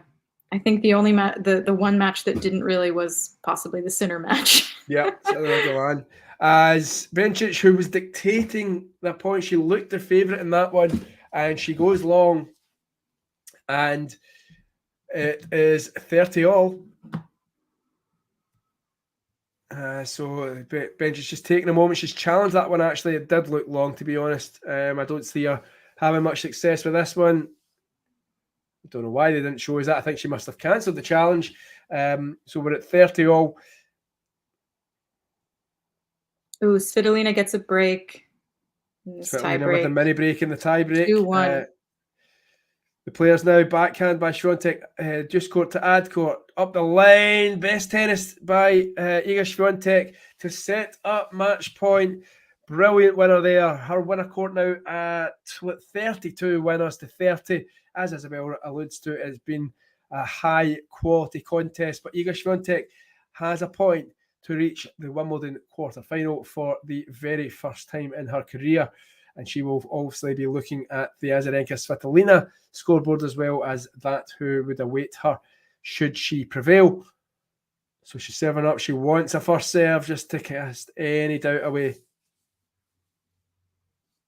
Takes a moment, serves first time, backhand, cross court, up the line, it's dipped down. She's now up at the net. Great winner. She's made it. Fist pumps. It's going to be challenged by Bencic, but it looked in. Cross court, forehand winner. Swiatek has turned this around. She faced 2 match points. The players shake hands. But Iga Swiatek is into the quarterfinals where she will face the winner of Svitolina Azarenka. I was going to say it was looking like Svitolina, but something happened in that match as well. Azarenka gets a mini break back, so it is 2-2. She had a great return off of Svitolina's serve. And she's just broken her again. 3-2. Okay. So Azarenka looking like it would be Azarenka Swiatek if Azarenka can see that one out. Isabelle, I'll ask you to. But this is going to 10, right? It's third set, so it goes to 10. There you go. Great shout. You are correct. Yeah, well done. That's a great point. So that one's going to 10. That's why Isabelle is here to keep us all right. So well done, Isabelle. So yeah, you'll also be on handshake watch for us, to let us know what happens. I'm sure that they'll just walk away from each other. I don't think it will be a big deal. Yeah, you're probably right. Maybe like Kasakina and Serenko. Was that? She was just like, you go and just go and you go. Something like that. There was something at the French Open with Svitolina and another player. It wasn't Sabalenka, was it? No, it was somebody else, and they had like a moment at their chairs after Svitolina had won, where they kind of like gave each other a thumbs up. That was I think it was Kasakina. Yeah, and the crowd really booed Kasakina. Yeah, which I didn't think was fair. Like it wasn't. No. Yeah, it was really out of line. She put up a tweet afterwards saying like she absolutely loves Paris. She loves coming to the French Open, but today had been one of the kind of lowest points for her on a tennis court because of the French Open crowd had been like that with her. Yeah. So yeah, that was bad form for them. I've set myself up for a fall, but I wasn't a big fan of the French Open crowd and over those 2 weeks. I mean, yeah, they were really. They were pretty rough for anything. Players checking marks and stuff like that. We've got another break by Svitolina. It was 4-2, and now it's 4-3. Svitolina serving. Oh my goodness, this tiebreak's already just flip flopping. Yeah, it has. Just to wrap up the Iga Swiatek Belinda Bencic match, it was 6-7, 7-6, 6-3 to Iga Swiatek, the number 1 seed and world number 1. She had 32 winners and 3 double faults, 3 aces. And she had 24 unforced errors. To be honest, now looking at the pointage, she won more by far, 13 points more than her opponent Bencic. So just a blip in the first set, although she did face 2 match points and she could have been out of the tournament. She could have been home already. So how are we getting on then with Azarenka as Svitolina? We'll finish up that match before heading off. Svitolina hit a forehand long, and so now it's 5-4 Azarenka. They just keep breaking each other back and forth. The battle of the moms. Azarenka serves, and then we're mid rally. Azarenka hasn't won this before, has she? I don't know her Wimbledon record. No. I think she's got into a final. Oh, and Svitolina hits another wide. You're getting some amount of text. Pardon? You're getting some amount of text messages. Yes. Right, Grand Slams. Yeah, sorry. Semi-final she reached in 2011 and 2012. So the last time she was in the quarter-final was 2015, Azarenka. So okay. So yeah, for nearly 8 years ago, well, not nearly 8 years ago. She didn't play last year, obviously, for obvious reasons. 2022 didn't play. Round of 64 and 21, didn't play 2020, 2019, 32, 2018, 64, 16. She got to this stage in 2017. So yeah, it'll be the first time in nearly a decade, 8 years, if she does manage to make it. I mean, it's looking okay so far. It's 6-4. Was that a no? Okay. She said I thought for a second she might have double fault, but she didn't. She's had a few double faults in this match. I think like 6 or 7. Okay, we're mid rally. Oh, lob from and it lands in. Svitolina gets it back and drops one in the net off of a backhand slice. Okay, so it's 7-4. So I wouldn't be way off the mark to say that you're obviously wanting Svitolina to win this one. I like Svitolina. I really do. I don't have nothing against Azarenka. I like her. I like her style of play. I like seeing her win. But I do really like Svitolina. So yeah. I am a little bit biased. But this has been a great match. Regardless of who wins, it's been incredibly entertaining. I'm catching the end of it. And so we're currently at 7-4. So Azarenka just 3 points away from the quarterfinal, where she will now play from Svitolina. Svitolina back in it though. The winner of this, of course, going to be facing Iga Swiatek, who has just come through against Belinda Bencic. Who do you think do either of these players have a chance against Iga? For me, I think Svitolina has a better chance. I think just her game. Really? Yeah. Mm-hmm. Although Azarenka's been there and done it. So I mean, now saying that, I'm now doubting myself. She has been playing really well at least this match. I haven't seen any of her other matches so far. Yeah, I watched a couple on clay. I know that's not her favoured surface. I think Azarenka. Yeah, she's obviously a hard court. She loves a hard court. So that's her surface. She's like the Medvedev of. She's a hard court specialist. So yeah, I don't know. I'd say that it's not her favourite surface. I think the grass will even it up though, and because of her experience in the grass, that like Azarenka, like I say, she's a semi-finalist twice. She's been here. She's been on the tour for so long. It might be able to even it up a little bit, but in terms of ability right now on the tour, Swiatek's I think further ahead. Mm-hmm. And I think Svitolina's a more. I know this doesn't look like it was 7-5 down. I think Svitolina is probably a more talented tennis player than Azarenka, but Azarenka is just like I say, her experience and her grit gets her about a lot of the time.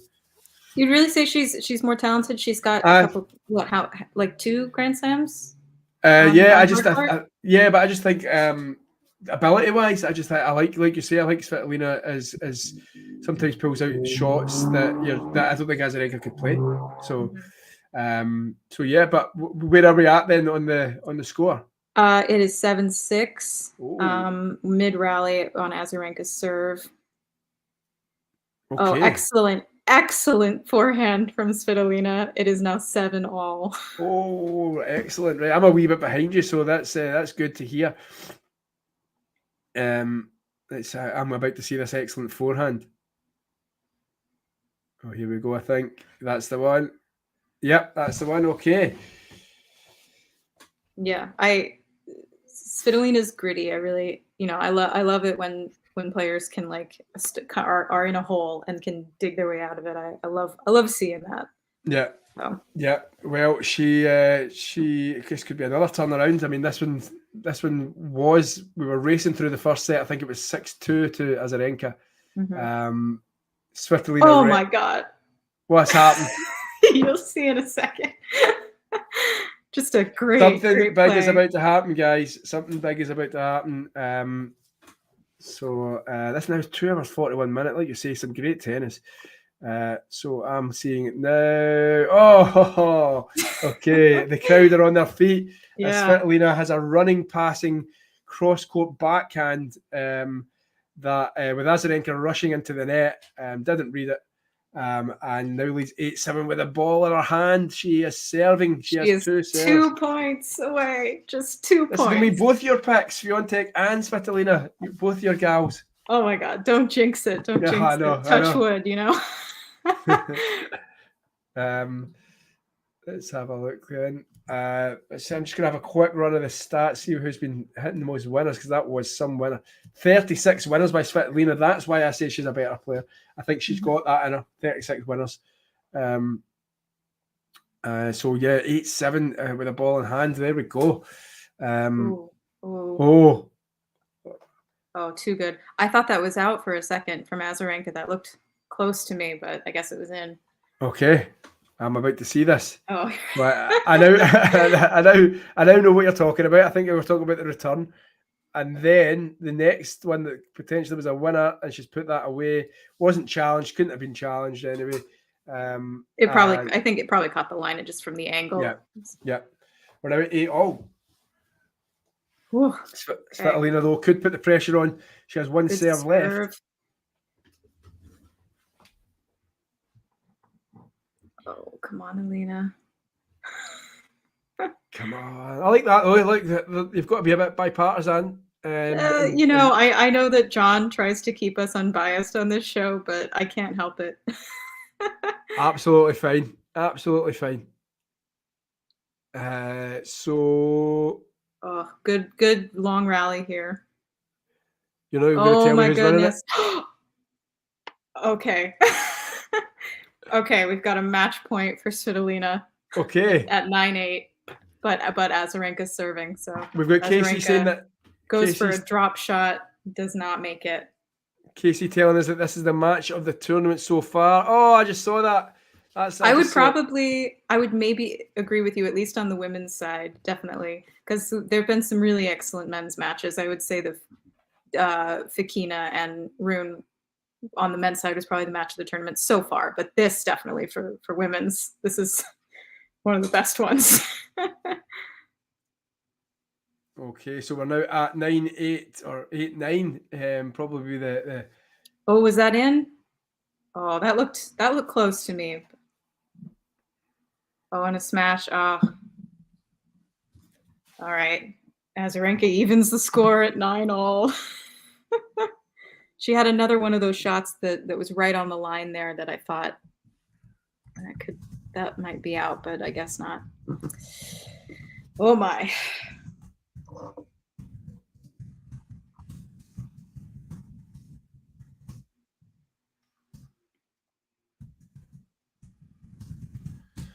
Okay, so we're at 9-all then, yeah?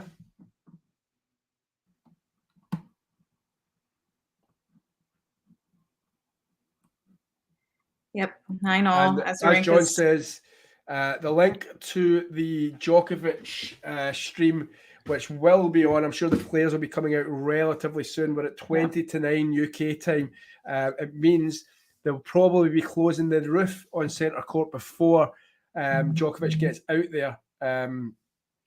So they still have a little bit of time before that one. We'll finish up this match here because we're at 9-all in a deciding set. Too good. You can't walk away. Potentially the match of the tournament. We can't walk away from this one. So yeah, the link to the Djokovic match is there. Get it saved. Get ready for that one.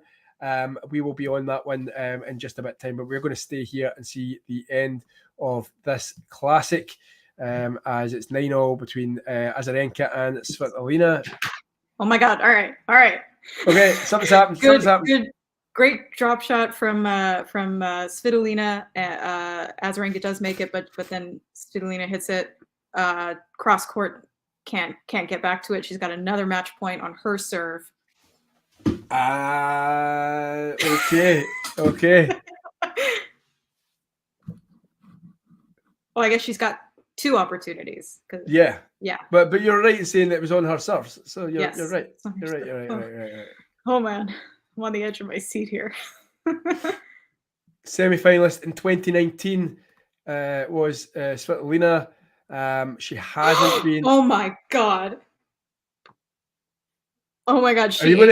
She wins it on an ace. She wins it in a race. Oh We're my a little bit God. behind me, but Alina Svitolina has made it to the Wimbledon quarterfinals where she'll face Iga Swiatek.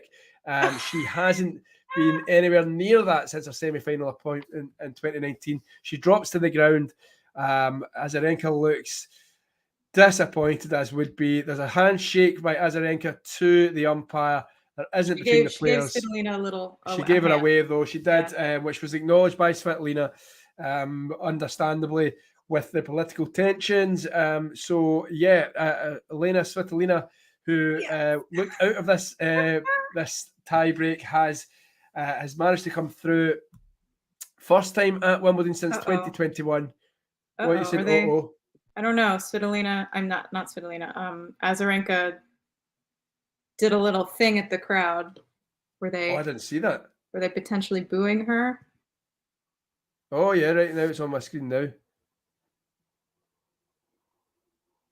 Oh, Svitolina looks in disbelief. Azarenka did a weird gesture. Yeah, at the crowd. I saw it. I'm just a wee bit. And did that?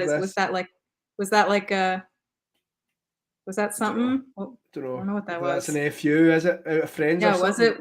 Were they booing her maybe for not? I don't know. I'll look on Twitter after the match. We can maybe something we can discuss with Nick, who might have been watching it.